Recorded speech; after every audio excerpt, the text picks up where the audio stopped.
இந்த படிப்பை கேட்கின்ற, இந்த செய்தியை கேட்கின்ற உங்களில் பல வித்தியாசமானவர்கள் இருந்து படிக்கிறீர்கள், அப்படித்தானே? ஒரு சிலர் வேதாகம கல்லூரிகளுக்கு போய் படித்து கொடுக்கின்ற ஆசான்கள் எல்லாம் இருக்கிறீர்கள். இன்னும் ஒரு சிலர் பல வருடங்களாக கிறிஸ்தவர்களாக இருந்து வேதத்தை கரைத்து குடித்த முதிர்ச்சி அடைந்த கிறிஸ்தவர்கள் இருக்கிறீர்கள். அதே நேரம் ஓரளவு முதிர்ச்சி அடைந்த கிறிஸ்தவர்களும் இருக்கிறீர்கள், புதிதான கிறிஸ்தவர்களும் இருக்கிறீர்கள், அப்படித்தானே? அத்தோடு வேத அறிவு நிறைய உள்ளவர்களும் உண்டு, பாண்டித்துவம் பெற்றவர்களும் உண்டு.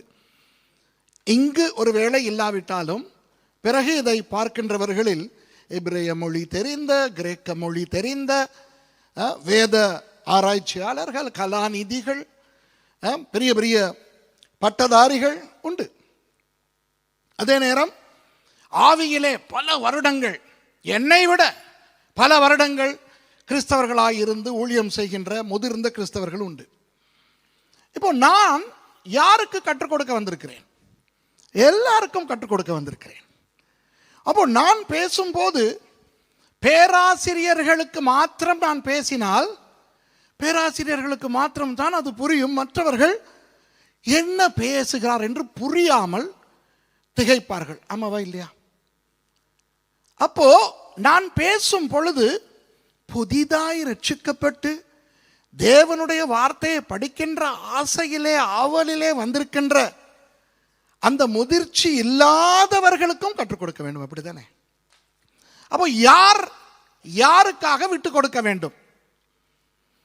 நல்ல முதிர்ந்த கிறிஸ்தவர்கள் படிக்கட்டும், பேராசிரியர்கள் படிக்கட்டும், கல்விமான்கள் படிக்கட்டும், நமக்கு அவ்வளவு தெரியாது, ஆகவே மக்கு மாதிரி வந்து உட்கார்ந்து இருந்து விட்டு அவர்களுக்கு மாத்திரம் புரியட்டும், நமக்கு புரிய தேவையில்லை என்று அந்த புதிய கிறிஸ்தவர்கள், முதிர்ச்சி அடையாத கிறிஸ்தவர்கள் விட்டு கொடுக்க வேண்டுமா? அல்லது நமக்குத்தான் படிப்பு இருக்கிறதே, நமக்குத்தான் முதிர்ச்சி இருக்கிறதே, நமக்குத்தான் அறிவு இருக்கிறதே, இந்த புதியவர்களுக்காகவும் சிறியவர்களுக்காகவும் பாண்டித்துவம் பெறாதவர்களுக்காகவும் ஒரு வசனத்தில் சொன்னால் புரியாமல் இருக்கின்றவர்களுக்காகவும் நமது அந்தஸ்தை கொஞ்சம் விட்டு கொடுத்து பொறுமையாய், இந்த சுரேஷ் ராமச்சந்திரன் இப்படி தொடுகின்ற மூக்கை சுற்றி வைத்து தொட்டாவது சொல்லி கொடுத்து தொலைக்கட்டுமே என்று இந்த முதிர்ந்தவர்கள் விட்டு கொடுப்பது நல்லதா? சொல்லுங்கள். யாருக்காக விட்டு கொடுக்க வேண்டும்? முதிர்ந்தவர்கள், கல்விமான்கள், ஆவியிலே வளர்ந்தவர்கள் மற்றவர்களுக்காக விட்டு கொடுக்க வேண்டும். என்னுடைய செய்திகளை யூடியூபிலே பார்த்துவிட்டு கமெண்ட் சொல்லுகிறவர்களில் சிலர் உண்டு. ஏன் சுற்றி வளைத்து நீளமான உதாரணங்களை எல்லாம் கொடுத்து பேசுகிறீர்கள் என்று சில பேர் சொல்லுவார்கள். அவர்களுக்கு ஒரு வரியிலேயே விளங்கிவிடும். ஆனால் மற்ற ஜனங்கள் பாவம் இல்லையா? யோசியுங்கள், பார்க்கலாம். என்னுடைய செய்தியை கேட்பதிலே அதிகமாய் நான் யாருக்கு கற்றுக் கொடுக்க ஆசைப்படுகிறேன் என்றால், பெரிய பெரிய பேராசிரியர்களுக்கு அல்ல. பேராசிரியர்களுக்கு கற்றுக் கொடுக்க எனக்கு தெரியாமல் இல்லை, நான் யூனிவர்சிட்டிஸிலே கற்றுக் கொடுக்கிறவன் இல்லையா? அந்த லெவலிலே நான் கற்றுக் கொடுத்தால் எல்லாருக்கும் புரியுமா? யோசியுங்கள். ஆகவே இயேசு தேவன் மனிதனாய் வந்தார். அவர் வந்து எப்படி கற்றுக் கொடுத்தார்? உவமைகளை சொல்லி கற்றுக் கொடுத்தார். ஏன்? அவர் தேவனாய் இருந்து அவருடைய தேவத்துவ பாஷையிலே கற்றுக் கொடுத்திருந்தால் ஒரு பயலுக்கும் புரிந்திருக்காது. உண்மைதானே? பவுலடியார் எப்படிப்பட்டவர்? பன்மொழி பண்டிதர். அவருக்கு எத்தனையோ மொழிகள் தெரியும். அவர் பாண்டித்துவம் பெற்ற ஒரு பரிசேயனாய் இருந்தவர், ஆலோசனை சங்கத்தின் உறுப்பினராய் இருந்தவர். அவருடைய அந்த அறிவிலே பேசி இருந்தால் வாசிக்கிற நமக்கும் புரியாது, அவருடைய பிரசங்கத்தை கேட்ட ஒருவருக்கும் புரிந்திருக்காது. ஒருவேளை ஒரு நாள் அந்த மாதிரி கொஞ்சம் கஷ்டமாய் பேச போய்த்தான் அந்த ஐத்திகு விழுந்து செத்தானோ தெரியாது. அவர் பேசும் பொழுது ஒருவன் செத்து விழுந்திருக்கிறான். ஏதோ பவுல் என்றபடினால் உயிரை கொடுத்து விட்டார். நானா இருந்தால் ஓட்டம் பிடித்திருப்பேன். ஐயோ, என் பிரசங்கத்தை கேட்டு ஒருவர் செத்து விட்டார் என்றால் அதற்கு பிறகு நான் அங்கே இருக்க மாட்டேன். ஆகவே தயவு செய்து நான் அன்பாய் உங்களிடத்தில் வேண்டிக் கொள்கிறேன். நான் யோசுவாவை பற்றி கற்றுக் கொடுக்கும் பொழுது பாண்டித்துவம் பெற்றவர்களுக்கு, பேராசிரியர்களுக்கு, நல்ல முதிர்ச்சி அடைந்தவர்களுக்கு தேவையான சில விடயங்களையும் சொல்லுவேன். அப்படி நான் சொல்லும் அந்த விடயங்கள் மற்றவர்களுக்கு விளங்கவில்லை என்றால் ஒன்று தெரிந்து கொள்ளுங்கள், விளங்க தேவையில்லை. புரியுதா? இப்போ எபிரேய மொழியிலிருந்து சிலவற்றை சொல்லுவேன், எகிப்திய மொழியிலிருந்து சிலவற்றை சொல்லுவேன், தல்முடியிலிருந்து பேசுவேன், மெகில்லாலிருந்து பேசுவேன். அதெல்லாம் நமக்கு தேவையில்லை. ஆனால் அது தேவைப்படுகின்றவர்களும் உண்டு. ஏனென்றால் நான் சொல்லுகிற சில விடயங்களை எங்கிருந்து நான் எடுத்தேன் என்று சிலருக்கு தெரிந்தாக வேண்டும். ஆகவே அவற்றையும் நான் சொல்லுவேன். ஆகவே உங்களிடத்தில் நான் வேண்டிக் கொள்வது, பொறுமையாய் எல்லாரும் சந்தோஷமாய் இந்த பாடத்தை படிப்போம். ஆவியானவர் நாம் தேவனுடைய ராஜ்யத்தில் எந்த நிலையில் இருந்தாலும், பெரிய ஊழியர்களாக இருந்தாலும், சின்ன சின்ன ஊழியங்களை செய்கிறவர்களாக இருந்தாலும், சாதாரண விசுவாசிகளாக இருந்தாலும், புதிய விசுவாசிகளாக இருந்தாலும், எல்லாரோடும் ஆண்டவர் இந்த பாடத்தின் மூலம் பேசப் போகிறார். ஆயத்தமா? யோசுவா என்று சொல்லும் பொழுது நான் அந்த புத்தகத்தை பற்றி பேசப் போவதில்லை. யோசுவா புத்தகத்துக்கும் போவேன் இன்னும் ஒரு சில நாட்களில். ஆனால் நான் வந்தது யோசுவா புத்தகத்தை கற்றுக் கொடுக்க அல்ல, யோசுவா என்ற அந்த நபரை பற்றி கற்றுக் கொடுப்பதற்கு. எல்லாருக்கும் யோசுவா என்றால் யார் என்று நிச்சயமாக தெரியும். நான் ஒரு கேள்வியும் கேட்க மாட்டேன். எத்தனை பேருக்கு யோசுவாவை தெரியும்? கையை தூக்கி காட்டுங்க பார்க்கலாம். யோசுவாவை தெரியாத கிறிஸ்தவர்கள் இருக்கவே முடியாது. அவரை பற்றி என்ன தெரியும்? மேலோட்டமாய் பார்ப்போமா அவரை பற்றி என்ன தெரியும் என்று? மோசேக்கு உதவியாளனாக இருந்தவர். மோசே கானான் தேசத்தை வேவு பார்க்க அனுப்பின பொழுது ஒவ்வொரு கோத்திரத்துக்கும் ஒருவராக 12 பேரை அனுப்பினார். அதிலே இந்த யோசுவாவும் ஒருவர். எல்லாருக்கும் இது நன்றாய் தெரியும், அப்படித்தானே? மோசேக்கு பிறகு மோசேயின் இடத்தை பிடித்து இஸ்ரவேல் மக்களுக்கு தலைவனானவர் யோசுவா. அதுவும் எல்லாருக்கும் தெரியும். அத்தோடு அநேகருக்கு தெரிந்த இன்னும் ஒரு விடயம் என்னவென்றால், தேசத்தை வேவு பார்க்க சென்ற 12 பேரில் 10 பேர் தவறான அறிக்கையை கொண்டு வந்தார்கள். ஆனால் சரியான அறிக்கையை கொண்டு வந்தவர்கள் 2 பேர். ஒருவர் யோசுவா, மற்றவர் காலேப். இந்த யோசுவாவை பற்றி பேசும் பொழுது பிறகு ஒரு நாள், நாளை அல்லது நாளை மறுதினம், நான் காலேபை பற்றின சில பயங்கரமான விஷயங்களை உங்களுக்கு சொல்லிக் கொடுப்பேன். சில நேரம் உங்கள் வாழ்க்கையிலே நீங்கள் கேள்விப்பட்டிராத, அப்படியா என்று ஆச்சரியப்படத்தக்க விடயங்களை நாம் படிக்கத்தான் போகிறோம். இந்த யோசுவா என்கின்றவரை பற்றி படிக்கும் பொழுது, காலேபை பற்றியெல்லாம் படிக்கும் பொழுது, இந்த விஷயங்களை படிக்கும் பொழுது சும்மா ஒரு சரித்திரத்தில் நடந்த சம்பவத்தை படிப்பது மாத்திரமல்ல, இது நமது வாழ்க்கைக்கு, புதிய ஏற்பாட்டுக்கு, கிறிஸ்தவர்களுக்கு எப்படி அருமையாய் பொருந்துகிறது என்றெல்லாம் பார்க்க போகிறோம். அத்தோடு யோசுவாவின் சம்பவம் கடைசி காலத்து சில விடயங்களையும் குறிக்கிறது என்பதையெல்லாம் பார்க்க போகிறோம். பல பல பல ஆழமான விஷயங்களை படிக்க போகிறோம். ஆகவே நான் கொடுத்த இந்த முன்னுரையில் உங்களுக்கு ஒரு இன்பம் வந்திருக்க வேண்டும். அப்படியா, சும்மா ஏதோ ஒரு வேதாகம நபரை பற்றி படிப்பதாக நினைக்காமல், ஒரு பயங்கரமான ஒரு நபர், அருமையான ஒரு நபர், அவரை பற்றி படிக்க போகிறோம் என்கின்ற அந்த ஆர்வத்திலே நாம் படிக்க ஆரம்பிப்போம். ஆயத்தமா? சரி, முதலாவது இந்த யோசுவாவை நாம் எங்கு அறிமுகமாகிறோம் என்று பார்க்க போகிறோம். இந்த யோசுவாவின் அறிமுகத்திலேயே ஒரு பயங்கரமான விஷயம் உள்ளடங்கி உள்ளது. அவரை நாம் அறிமுகமாவது யாத்ராகமம் 17ஆம் அதிகாரத்திலே. யாத்ராகமம் 17ஆம் அதிகாரத்திலே 8வது வசனத்திலே இருந்து நாம் வாசிக்க போகிறோம். ஒவ்வொரு வசனமாக வாசிப்போம். பாருங்கள் இந்த யோசுவாவை எப்படி ஆவியானவர் நமக்கு அறிமுகப்படுத்துகிறார் என்று. வாசிங்க. யார் வாசிக்க போறா? அமலேக்கியர் வந்து ரெவிதீமிலே இஸ்ரவேலரோட யுத்தம் பண்ணினார்கள். சரி, கவனிங்கள், ஒவ்வொரு வசனமாக நாம் பார்ப்போம். இஸ்ரவேல் ஜனங்கள் எகிப்திலே அடிமைகளாய் இருந்து விட்டு இப்போ வெளியே வந்திருக்கிறார்கள். அது எல்லாருக்கும் தெரியும் அல்லவா? அதை பற்றி நான் மோசையை பற்றி சொல்லிக் கொடுக்கும் பொழுது நிறைய விஷயங்கள் சொல்லிக் கொடுத்து விட்டேன். ஏன் 10 வாதைகள் வந்தன, அந்த 10 வாதைகளும் எப்படி எகிப்திய 10 தெய்வங்களுக்கு அடிகளாய் வந்தன, மோசே எப்படி பார்வோனோடு போய் பேசினார், மோசேக்கு எப்படி ஆரோன் உதவி செய்தார், எப்படி அவர்கள் எகிப்தை விட்டு புறப்பட்டு வந்தார்கள், எல்லாம் உங்களுக்கு தெரியும். அப்படித்தானே? அவர்கள் புறப்பட்டு வரும் பொழுது செங்கடல் இருந்தது. செங்கடலை கடந்து வந்தார்கள். அதையும் நாம் அதை படித்திருக்கிறோம். இப்படி இவர்கள் எகிப்தை விட்டு புறப்பட்டு செங்கடலை கடந்து சீனாய் வனாந்தர வழியாய் பிரயாணமாய் வந்து கொண்டிருக்கும் பொழுது முதல் இவர்கள் எதிர்பாராத ஒரு நேரத்திலே ஒரு எதிரி கூட்டம் இவர்களை அழிக்க புறப்பட்டு வந்தது. உங்களுக்கு விருப்பமானால், நேரம் இருந்தால், இதுவரை நீங்கள் பார்த்திராவிட்டால், யூடியூபிலே என்னுடைய ஒரு செய்தி தொகுப்பு வந்திருக்கிறது. வித்து இறையியல் என்ற பெயரில். வித்து இறையியல், சீட் தியாலஜி.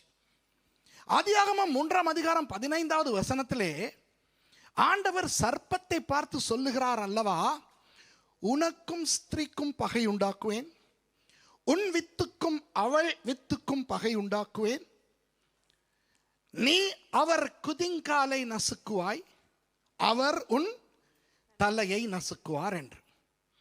எல்லாருக்கும் தெரியும் அதிலே வருகின்ற அந்த அவர் இயேசு என்று. அப்படித்தானே? இயேசுவை பற்றின முதல் தீர்க்க தரிசனம் தான் ஆதியாகமம் 3:15 உள்ளது. ஆனால் அந்த வித்து இறையியலிலே நான் ஆதியாகமம் 3:15 இருந்து இயேசு வரும் வரைக்கும் நான் பல நிகழ்வுகளை காட்டி கற்றுக் கொடுத்திருக்கிறேன். சாத்தான் தனது வித்தாக யார் யாரையெல்லாம் அவ்வப்போது பயன்படுத்தினான் என்று. புரிகிறதோ? உதாரணமாக அல்ல, நிஜமாக இந்த ஸ்திரீயின் வித்து என்பது என்னவென்று சாத்தானுக்கும் ஒழுங்காய் புரியவில்லை. ஆகவே அவன் முதலில் ஸ்திரீ என்று நினைத்தது ஏவாளை. ஆனால் அதில் நான் உங்களுக்கு கற்றுக் கொடுத்திருக்கிறேன், உண்மையாக அந்த இடத்துல ஸ்திரீ என்று சொல்லப்படுவது இஸ்ரவேலை குறிக்கும் என்று.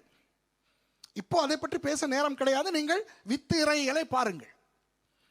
ஆனால் சாத்தான் இஸ்ரவேல் உருவாவதற்கு முன்னே தேவனுக்கு பயந்த ஸ்திரீகள், தேவனுடைய ஸ்திரீகளை, ஓ இவள் தான் அந்த ஸ்திரீயோ என்று சந்தேகப்பட்டான். அந்த வகையில் அவன் முதல் சந்தேகப்பட்டது ஏவாளை. அப்போ ஏவாளினுடைய வித்தாக சாத்தான் முதல் கண்டது யாரை? காயினை. புரிகிறதா? அதனால் தான் சாத்தான் என்ன செய்கிறான், ஸ்திரீயின் வித்து என்று நினைத்த காயினை கொலைக்காரனாக மாற்றினான். புரிகிறதா? இப்படி காயின் முதல் இயேசு வரை அவ்வப்போது யார் யாரையெல்லாம் அந்த சாத்தான் தனது வித்தாக பயன்படுத்த முயற்சித்தானோ, ஸ்திரீயின் வித்து என்று சந்தேகப்பட்டு யார் யாரையெல்லாம் அழிக்க முயற்சித்தானோ, அதையெல்லாம் நான் அந்த வித்து இறையிலே கற்றுக் கொடுத்திருக்கிறேன். ஆதியாகமம் 49வது அதிகாரத்துக்கு வரும் பொழுதுதான் சாத்தானுக்கே ஒரு விஷயம் புரிந்தது.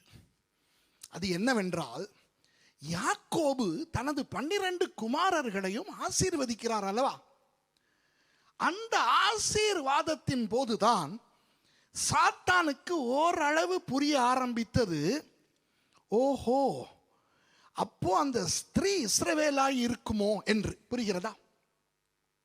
ஏனென்றால் ரூபன் மூத்த மகன், சிமியோன் 2வது மகன், லேவி 3வது மகன், யூதா 4வது மகன். இந்த 4வது மகனை யாக்கோபு ஆசீர்வதிக்கும் பொழுது யாக்கோபு ஒரு பயங்கர விஷயத்தை சொல்லிவிட்டார். என்ன? சமாதான கர்த்தர் வரும் அளவும் செங்கோல் உன்னை விட்டு விலகாதிருக்கும், நீங்காதிருக்கும் என்று சொல்லிவிட்டார். அப்போதான் சாத்தானுக்கு புரிந்தது, ஓ லாலா, யூதா கோத்திரம் தான் அப்போ அந்த சமாதான கர்த்தர், ஸ்திரீயின் வித்து வரப்போகின்ற கோத்திரமோ. அப்போ இந்த முழு இஸ்ரவேலையுமே அழித்தால் நல்லது என்று அவன் நினைத்து அவ்வப்போது பார்வோன்களை ஏவின சந்தர்ப்பங்கள் உண்டு. உங்களுக்கு தான் தெரியுமே, அந்த மருத்துவச்சுகளை பார்த்து ஆண் குழந்தைகள் பிறந்தால் கொன்று போட வேண்டும் என்றெல்லாம் பார்வோன்மார் சொன்னதை மோசே பாடத்தில் படித்தோமா இல்லையா? ஆனால் ஆண்டவர் விடுகிறாரா? இல்லை. ஆண்டவர் அந்த ஒவ்வொரு முறை சாத்தான் தனது வித்தாக யாரை கொண்டு வந்தாலும் ஆண்டவர் அதை முறியடித்து தன்னுடைய திட்டத்தை செயல்படுத்தி கொண்டே வருகிறார். இப்போ முழு இஸ்ரவேலும் எகிப்தை விட்டு வெளியே வந்து விட்டது. முழு இஸ்ரவேலர்களும் இப்பொழுது வானாந்தரத்திலே பிரயாணமாய் போய்கொண்டிருக்கிறார்கள். இப்போ சாத்தான் பார்க்கிறான், சூப்பரோ சூப்பர், இவர்களை அழித்தொழிக்க அருமையான சந்தர்ப்பம் கிடைத்திருக்கிறது. ஏன்? இவ்வளவு காலம் இவர்கள் எகிப்திலே என்னவாயிருந்தார்கள்? அடிமைகளாய். அடிமைகளாய் இருந்தவர்களுக்கு சண்டை, யுத்தம் செய்ய தெரியுமோ? தெரியாது. அடிமைகளாய் இருந்தவர்கள் நன்றாக உண்டு குடித்து வாட்ட சாட்டமாக சிக்ஸ் பேக் பொடியோடு இருப்பார்களோ? இல்லை. எப்படி இருப்பார்கள்? பாவம், இவர்கள் அந்த கடைசி காலத்திலே அவன் வைக்கோல் கூட கொடுக்க மாட்டேன் என்று விட்டான் பார்வோன். வைக்கோலையும் நீங்களே தேடி நீங்களே செங்கல் சுட வேண்டும். அப்போ இந்த ஜனங்கள் எப்படிப்பட்ட உடம்புகளை கொண்டவர்கள்? பலவீனமான உடம்புகளை கொண்டவர்கள், அப்படித்தானே? இவர்கள் கையில் என்ன ஆயுதம் இருந்திருக்கும்? ஒரு ஆயுதமும் இருந்திருக்காது. என்ன இருந்திருக்கும்? மிஞ்சி மிஞ்சி போனால் கத்தி, கோடரி, மண்வெட்டி என்று அங்கு அவர்கள் தங்கள் வீடுகளிலே பயன்படுத்தின ஆயுதங்கள் தான் இருந்திருக்கும். போர் ஆயுதங்கள் அவர்களிடத்தில் இருந்திருக்குமா? அவர்களில் யாராவது சேனை தலைவர்கள் இருந்திருப்பார்களா? போராளிகள் இருந்திருப்பார்களா? இராணுவ தளபதிகள் இருந்திருப்பார்களா? இராணுவ திட்டம் தீட்டக்கூடிய இராணுவ சூட்சுமம் அறிந்தவர்கள் இருந்திருப்பார்களா? இல்லவே இல்லை. மோசேக்கு இதெல்லாம் தெரியும், அது வேறு. மோசே 40 ஆண்டுகள் பார்வோனுடைய அரண்மனையில் இருந்து அருமையாக அனைத்து கலைகளையும் ராஜகுலத்தாருடைய கலைகளையும் பயின்றவர்.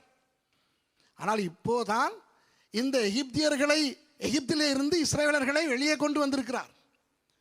இவர்களுக்கு பயிற்சி கொடுக்க நேரமாக இருந்தது மோசேக்கு. அப்போ சாத்தான் பார்த்தான், இந்த நேரத்திலே ஒரு பலத்த ஜாதியை இவர்களுக்கு எதிராய் நான் கொண்டு வந்து இவர்களோடு யுத்தம் செய்ய வைத்தால் அந்த பலத்த ஜாதிக்கு முன்னால் இஸ்ரவேலர்கள் முறியடிந்து செத்து அழிந்து போவார்கள், ஸ்திரீயின் வித்து இல்லாமலேயே போய்விடும் என்று சொல்லி அமலேக்கியர்களை கொண்டு வருகிறான். உங்களில் யாருக்காவது அமலேக்கு என்றால் அர்த்தம் தெரியுமா? அமலேக்கு என்றால் அர்த்தம் தெரியுமா? தெரியாதவர்கள் கை தூக்குங்கள். Very good. அம் என்றால் ஜனங்கள், அம் என்றால் ஜனங்கள், அலெக் என்றால் துடைத்து போடுதல். அமலேக்கியர்கள் எப்படிப்பட்டவர்கள் என்றால், யாரோடு அவர்கள் யுத்தம் செய்ய போனாலும் அவர்களை துடைத்து போடுகின்ற சக்தி வாய்ந்த ஒரு கானானிய கூட்டம். என்ற தெய்வமே, இவர்கள் எங்கிருந்து வந்தார்கள்? கானானிலிருந்து வந்தார்கள். கானான் என்றால் என்ன? வாக்குத்தத்தம் பண்ணப்பட்ட தேசம். கானானுக்கு தான் தேவன் இந்த ஜனங்களை கொண்டு போய் கொண்டிருக்கிறார். புரிகிறதா? அப்போ சாத்தான் எங்கிருந்து எதிரிகளை கொண்டு வருகிறான்? பின்னாலே இருந்து எதிரிகளை கொண்டு வந்தான், இல்லாமல் இல்லை. பார்வோன் இந்த இஸ்ரவேலர்களை துரத்தினானா இல்லையா? சொல்லுங்கள். துரத்தினான். இஸ்ரவேலரை நெருங்க விட்டாரா ஆண்டவர்? இல்லை. ஒரு பெரிய ஒரு அக்கினி தூணாக இஸ்ரவேலுக்கு பின்னாக பார்வோனின் சேனைக்கு முன்பாக தேவனுடைய பிரசன்னம் இருந்தது. நெருங்க விடவில்லை ஆண்டவர். செங்கடலை இவர்கள் கடந்து வரும் பொழுது பார்வோனுடைய சேனையும் செங்கடலுக்குள் இறங்கியது. ஆனால் என்ன நடந்தது? அந்த கடல் மறுபடி மூடி அந்த சேனையை அழித்து போட்டது. பின்னாலே இருந்து இந்த இஸ்ரவேலர்களை அழிக்க பார்வோனையும் அவன் சேனையும் சாத்தான் கொண்டு வந்தாலும் அது வெற்றி அளிக்கவில்லை. சரி, பின்னாலே இருந்து முடியவில்லை அல்லவா? முன்னாலே இருந்து கொண்டு வருகிறேன். எங்கே இருந்து? நீங்கள் எங்கே போக போகிறீர்களோ அதே கானானிலே இருந்து உங்களுக்கு எதிராக ஒரு கூட்டத்தை நான் தூண்டி விடுகிறேன்.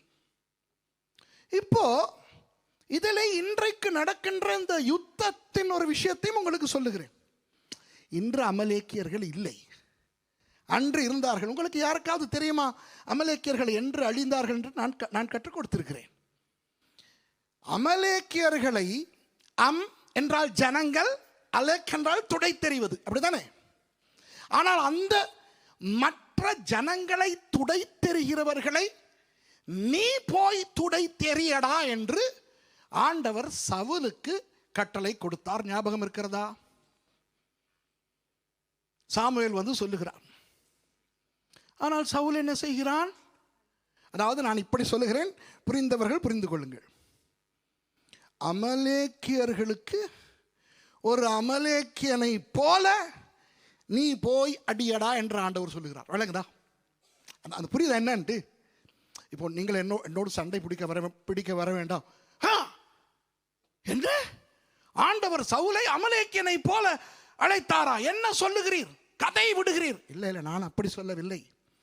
சவுல் அமலேக்கியன் அல்ல, இஸ்ரவேல் ஜனங்கள் அமலேக்கியர்கள் அல்ல.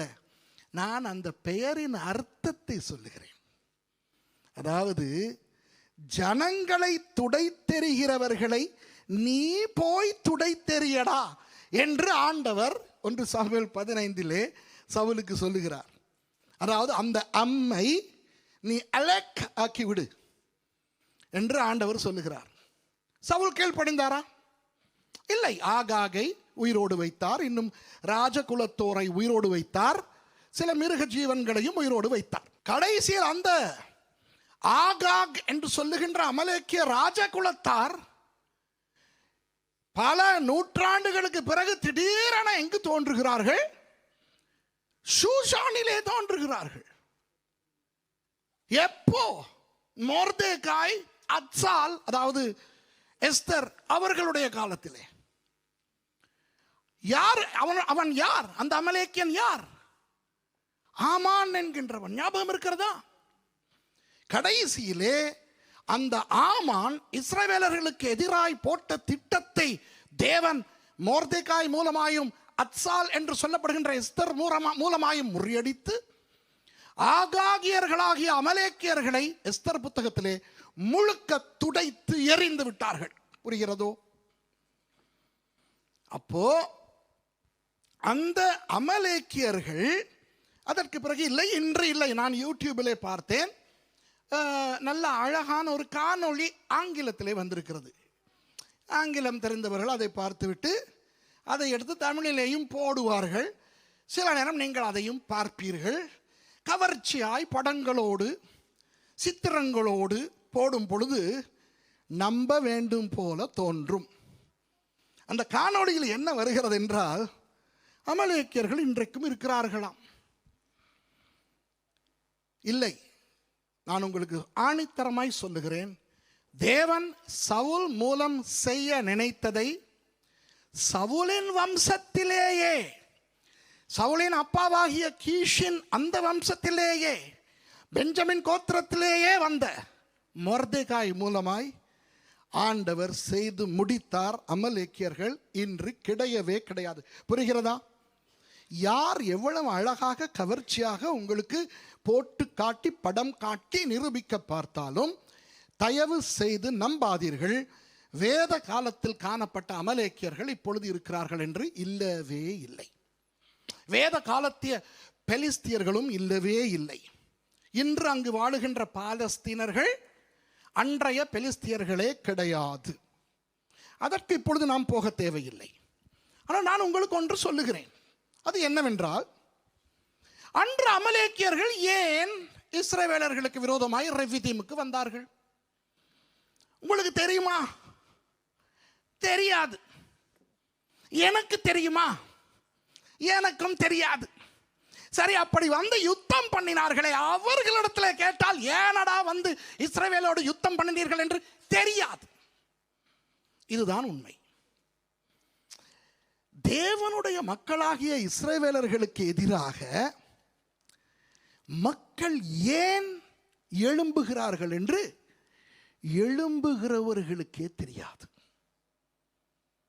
ஆனால் அநேகருக்கு இஸ்ரவேலே பிடிக்காது. இன்றும் சரி, அன்றும் சரி பிடிக்காது. அமலேக்கியர்களுக்கு என்ன கொழுப்பு?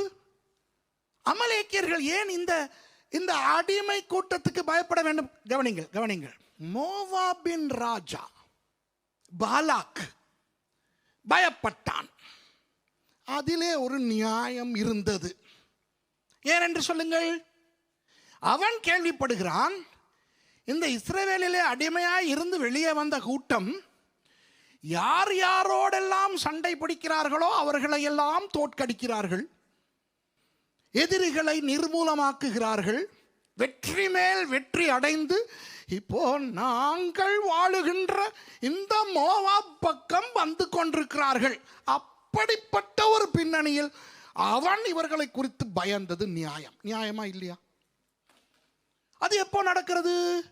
இவர்கள் புறப்பட்டு 35 வருடங்களுக்கு பிறகு நடக்கிறது. ஆனால் அமலேக்கியர்கள் ரெவிதீமிலே வந்து இஸ்ரவேலோடு யுத்தம் பண்ணுகிறது இஸ்ரவேலர்கள் எகிப்தை விட்டு புறப்பட்டு வந்த அந்த உடனேயே நடக்கிறது. அப்போ அவர்கள் இஸ்ரவேலரை பார்த்து பயப்பட காரணம் இருந்ததா? இல்லை. இஸ்ரவேல் ஒரு யுத்த சேனையாக அமலேக்கியர்களால் பார்க்கப்பட்டார்களா? இல்லை. இஸ்ரவேலர்கள் அமலேக்கியர்கள் வாழுகின்ற தேசத்து வழியாய் வரப்போகிறார்கள் என்ற ஒரு வதந்தியாவது வந்ததா? இல்லை. அப்போ ஏன் அவர்கள் வந்தார்கள்? ஒரே ஒரு காரணம் தான் உண்டு. என்ன? சாத்தான் அவர்களை தூண்டி இருக்கிறான். அவர்களுக்கு அது தெரிந்திருந்ததா? இல்லை. சாத்தானுடைய கட்டுப்பாட்டிலே இருக்கின்றவர்கள் அன்றும் சரி இன்றும் சரி தங்கள் சாத்தானின் கட்டுப்பாட்டில் இருக்கிறதை உணர மாட்டார்கள். ஆவியின் பகுத்தறிவு இருக்கிறவர்களுக்கு மட்டும்தான் தெரியும் யாராவது அசுத்த ஆவிகளின் பாதிப்புக்குள்ளே இருக்கிறார்களா என்று. புரிகிறதா? இதோ இந்த பிரான்ஸ் போன்ற மேற்கத்தைய நாடுகளில் சில அசுத்த ஆவிகளால் பாதிக்கப்பட்டவர்களை பார்க்கின்ற கிறிஸ்தவ பாஸ்டர்மார் கூட இது மனோ தத்துவ பிரச்சனை என்று நினைக்கின்ற ஒரு உலகம் இது. புரியுதா உங்களுக்கு? இலங்கை, இந்தியா போன்ற நாடுகளிலே உண்மையாய் மனோ தத்துவத்தில் ஏதாவது ஒரு உளவியல் பிரச்சனைக்கு பாதிக்கப்பட்டாலும் பிசாசு விரட்டுவார்கள். ஆமாவா இல்லையா? இப்போ இலங்கையிலே இந்தியாவிலே சொல்லுவோமே, யாருக்காவது டிப்ரெஷன் வந்து விட்டது, மன அழுத்தம் அல்லது ஸ்கிசோஃப்ரேனியா போன்ற ஒரு உளவியல் பிரச்சனை வந்து விட்டது, stress, extreme stress, PTSD, post traumatic stress disorder, பாஸ்டரிடம் போய் ஜெபித்து கொண்டால் பாஸ்டர் பேய் விரட்டி கொண்டிருப்பார், இல்லாத பேயெல்லாம் விரட்டி கொண்டிருப்பார். அதே இது இந்த பிரான்ஸ் மாதிரி மேற்கத்தைய நாடுகளிலே உண்மையாய் பிசாசு பிடித்தவர்களை பாஸ்டர் இடத்துல கொண்டு போனால் டாக்டரிடம் கொண்டு போங்கள் என்று சொல்வார்கள். நம்முடைய தமிழ் பாஸ்டர்மார்கள் அல்ல நான் சொல்வது, மேற்கத்தைய சில நேரம் உளவியல் பிரச்சனையாக இருக்கும், சில நேரம் பிசாசாக இருக்கும், சில நேரம் ரெண்டுமாய் இருக்கும். இப்போ இதற்கு என்ன வேண்டும்? மனோ தத்துவம் ஓரளவு தெரியவும் வேண்டும், பிசாசுகளை பற்றி ஓரளவு தெரியவும் வேண்டும். இதெல்லாம் தெரியாவிட்டாலும் பரவாயில்லை, ஆவிகளை பகுத்தறியும் வரம் என்றொன்று ஆண்டவர் சபையிலே ஊழியர்களுக்கு கொடுத்திருக்கிறார். அந்த வரம் உள்ளவர்கள் உங்களில் அநேகர் இருக்கிறீர்கள். பார்த்தாலே தெரியும் இது பிசாசு அல்லது இது நடிப்பு என்று. ஒரு சம்பவம் சொல்லுகிறேன், உண்மையில் நடந்த ஒரு சம்பவம். 3 வருடங்கள் பிசாசியல் படித்து முடித்த ஆரம்பம் நான். பிசாசியல் டீமனாலஜி 3 வருடங்கள் கற்றுக் படித்து ஆராய்ந்து முடித்த அந்த புது துடைப்பம் நன்றாய் பெருக்கும். அப்படிதானே சாதாரணமான தமிழில் சொல்வதென்றால் புது தும்பு கட்ட நல்லா கூட்டும். இப்போ ஒரு வாகனம் பயின்று சாரதி அனுமதி பத்திரம் வாங்கினவன் கண்ட காரையும் ஓட்டத்தானே பார்ப்பான். இப்போ நான் பேய்களை பற்றி 3 வருஷம் படித்து விட்டு கண்டி லைட் ஹவுஸ் சபையிலே பாஸ்டராய் இருக்கிறேன், ஒரு பாஸ்டராய் இருக்கிறேன். அப்போ எனக்கு என்ன வேண்டும்? நோயாளியெல்லாம் வரக்கூடாது இடத்துல ஜெபிக்க, எனக்கு பிரசங்கம் பண்ண சான்ஸ் கொடுக்காட்டியும் பரவாயில்ல, பேய் வேண்டும், பேய் வேண்டும். சின்ன பேயெல்லாம் சரி வர 3 வருஷம் படிச்சுட்டார்ல இவர். அதனால அந்த சின்ன சின்ன குட்டி குட்டி பேய், மரத்தடி பிசாசு, முனியாண்டி, மாடசாமி அதெல்லாம் இல்லை. பெரிய பெரிய பெரிய எசபேலின் ஆவி, அத்தாலியாலின் ஆவி, ரப்சாக்கே ஆவி. அப்போ ஒரு நாள் சர்ச்சில் ஆகன் அடிச்சுக்கிட்டு இருக்கேன். இயேசுவின் நாமத்தில், இயேசுவின் நாமத்தில் பாடல். அப்போ சபையில் இருந்த ஒருவர் வந்து ஒரு சகோதரி பேய் ஆடுறாரு. உடனே 4 பாஸ்டர்மார் வந்து அந்த பெண்ணை பிடித்து கொண்டு ஒரு அந்த பக்கம் இருக்கிற ஒரு அறைக்கு கொண்டு போய் விட்டார்கள். இப்போ எனக்கு ஐயோ, ஏன் இன்றைக்கு நான் ஆகன் அடிக்க வேண்டும்? நான் அல்லவா அங்கே போயிருக்க வேண்டும். நான் விரட்ட வேண்டிய பேயை வேறு 4 பேர் விரட்டுவதா? துடிக்கிறது மீசை, அட்டக்கு அட்டக்கு என்று ஆகன் அடிக்கின்ற அந்த உணர்வு தடுக்கிறது. ஆகன் வாசிச்சுக்கிட்டு இருக்கிறேன். இன்னும் பேயையும் காணாம், பேயை விரட்ட போன 4 பாஸ்டர்மாரையும் காணாம். ஒரு மாதிரி ஆராதனை முடிந்து பாஸ்டர் ஒருவர் பிரசங்கம் பண்ண ஆரம்பித்து விட்டார். இப்போ நான் ஆகனை விட்டு போகலாம்.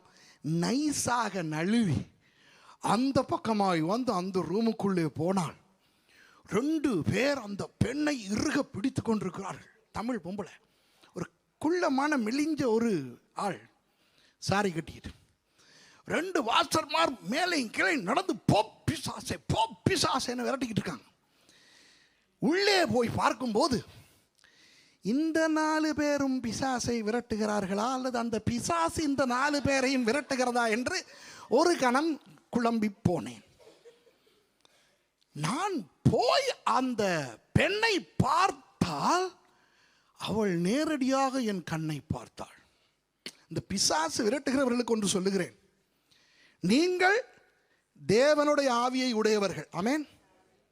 உங்கள் சரீரம் பரிசுத்த ஆவியானவருடைய ஆலயம்.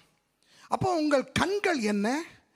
அந்த ஆலயத்தின் சாளரங்கள், ஜன்னல். ஆகவே பிசாசு பிடித்த யாராவது இருந்து உங்கள் கண்ணை அவர்கள் நேரடியாய் பார்த்தால் உள்ளே பிசாசு இல்லை. ஒன்று உள்ளே பிசாசு இல்லை, அல்லது நீங்கள் ஆண்டவரோடு நன்றாய் இல்லை.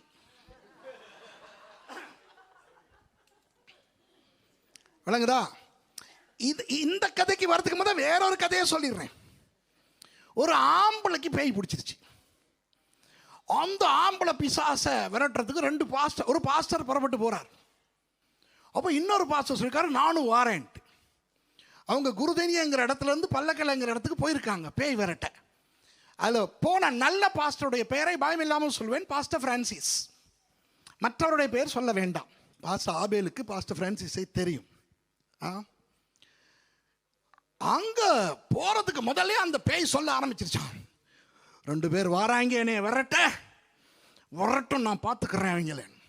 பாஸ்டர் பிரான்சிஸும் மற்ற பாஸ்டரும் போய் பிசாசே போ என்று சொல்லும் பொழுது அந்த பிசாசு அந்த மற்ற பாஸ்டரை பார்த்து சொன்னதாம், இவர் என்னைய போ சொல்றாரு, சரி நீ என்னைய போ சொல்றியே, இன்னைக்கு காலையில் நீ என்ன செஞ்சன்னு இந்தா சொல்றேன் அப்படின்னு சாமே பேய். இந்த ஆள் இன்ன வரைக்கும் தெரியாது என்ன செஞ்சாருன்னு, இன்ன வரைக்கும் தெரியவே தெரியாது. இந்த ஆள் வாசலை மறந்து பின் கதவை திறந்து வெளியே பாஞ்சு இந்த தென்னை மரத்தில் அந்த பலகையெல்லாம் அறுத்து வச்சிருந்துருக்காங்க, அதில் உளுந்து அதெல்லாம் குத்தி இந்த ஆளை ஹாஸ்பிட்டலுக்கு கொண்டு போயிட்டாங்க. ஆகவே சில நேரம் நாம் ஒழுங்காய் தேவனோடு இல்லாமல் ரகசிய பாவங்களோடு, இல்லையா, இன்டர்நெட்டுக்கு போய் www.honeygranny.com உடனே கேட்காதீங்க என்னடா இதுன்னு. இது அந்த ஒருத்தன் சொன்னதுலேருந்து பிடிச்சிக்கிட்டதுன்னா இதெல்லாம் பார்த்துட்டு பேய் விரட்ட போனால் பேய் கண்ணை நல்லா பார்க்கும். வணங்குதா?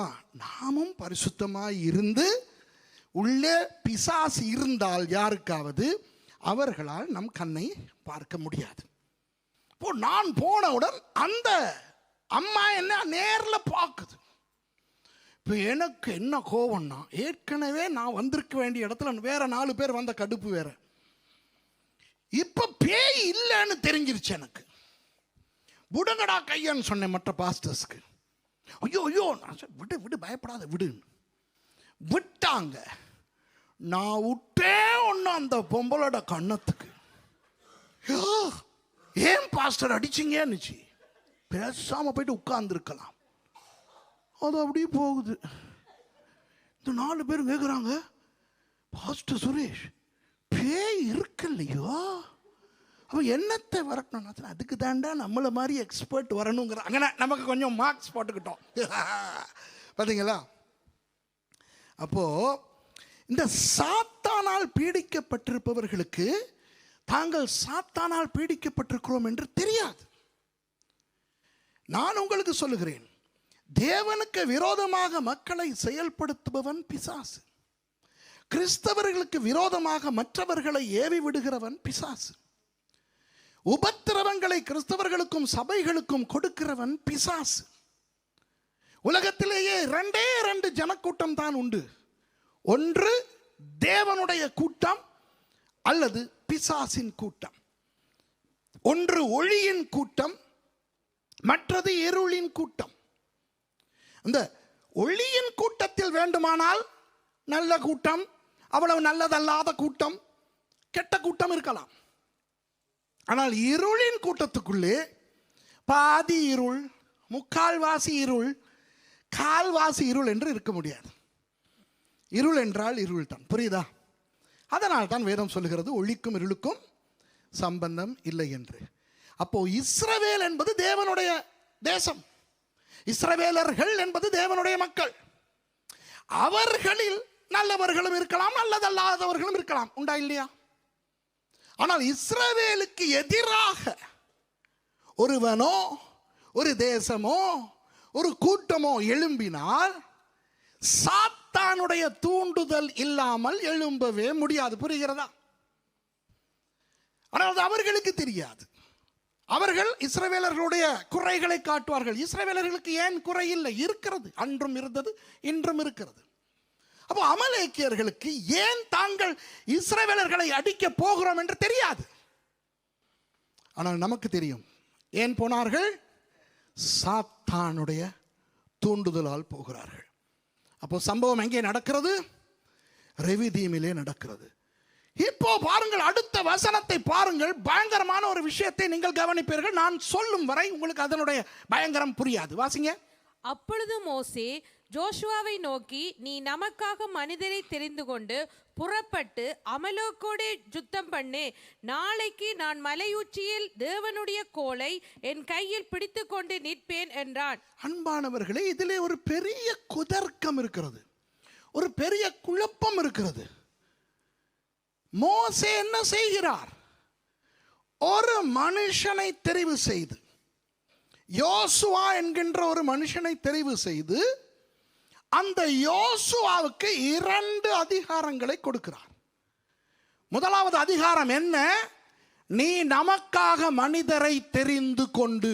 ஓ ஓ ஓ என்ற தெய்வமே. ஹலோ ஹலோ, கவனிங்க. இப்போ என்ன நடக்க போகிறது? யுத்தம். யுத்தம் நடக்க போகிறது. அப்போ யுத்தத்துக்கு போக வேண்டியவர்கள் யார்? யுத்த வீரர்கள். இவர்களில் யாராவது யுத்த வீரர்கள் உண்டா? இல்லை. சரி, யுத்த வீரர்கள் இல்லாவிட்டாலும் பரவாயில்லை, கையில் கிடைக்கிறதை எடுத்து, அந்த தமிழில் சொல்வார்கள் பொல்லடி என்று, பொல்லடி அடிக்கின்றதுக்காவது யாராவது இருப்பார்கள். இப்போ யாராவது எங்களை சும்மா எங்களோடு சண்டை பிடிக்க வந்தால் எல்லாரும் நல்ல கிறிஸ்தவர்களை போல இந்த கண்ணத்தை தரவா இந்த கண்ணத்தை தரவா என்று கேட்கிறவர்களா இருக்கிறீர்கள். சில பேர் நமக்குள்ளே உண்டு வரிந்து கட்டிக்கொண்டு சண்டைக்கு போகிற ரகம். உண்டா இல்லையா? அப்போ இந்த இஸ்ரவேல் கூட்டத்திலும் சண்டை பிடிக்கக்கூடிய யாராவது ஆட்கள் இல்லாமலா இருக்க போகிறார்கள்? ஏதோ கையில் கிடைத்த பொல்லோடு தடியோடு கம்போடு கல்லோடு போய் அடிப்பதற்கு ஆட்கள் இல்லாமல் இல்லை. ஆனால் அப்படிப்பட்டவர்களை யார் தெரிவு செய்ய வேண்டும்? யுத்தம் செய்ய தெரிந்த ஒரு மோசே போன்ற ஒரு ஆள், அப்படிதானே? ஆனால் மோசே தான் அதை செய்யாமல் யோசுவாவுக்கு அதை செய்ய சொன்னது ஏன்? ஆஹா, யோசித்திருக்கிறீர்களா? யோசிப்போம். நான் பதிலோடு வருகிறேன் இன்னும் கொஞ்சம் நேரத்திலே. முதலாவது கட்டளை என்ன? நீ ரெவிதீமிலே அமலேக்கியரோடு யுத்தம் பண்ணுகின்ற மனுஷர்களை தெரிவு செய். நான் வரப்போவதில்லை, நான் தெரிவு செய்யவும் வரப்போவதில்லை, சண்டைக்கும் வரப்போவதில்லை. நான் நாளைக்கு தேவனுடைய கோலை எடுத்துக்கொண்டு மலை மேலே ஏறப்போகிறேன். முதலாவது கட்டளை, நீ ஜனங்களை தெரிவு செய்து கொள். இரண்டாவது கட்டளை என்ன? நீ புறப்பட்டு போய் யுத்தம் பண்ணு. என்ற தெய்வமே, எப்படி இவர் போய் யுத்தம் பண்ணுவார்? யாரோடு யுத்தம் பண்ண போகிறார்? ஒரு யுத்த சேனையோடு. சும்மா அமலேக்கில் இருக்கிற ஆண்களும் பெண்களும் பிள்ளை குட்டிகளும் வந்திருக்கின்றன. சேனை, அமலேக்கிய ராணுவம் கானானிலே இருந்து வந்திருக்கிறது என்றால் யோசித்து பாருங்கள். அவர்கள் எப்படி வீரா போடு, லெஃப்ட் ரைட் லெஃப்ட் ரைட், நறுக்குவோம், அவர்களை இல்லாத ஒழிப்போம், அவர்களை அழிப்போம் என்று வருகிறார்கள்.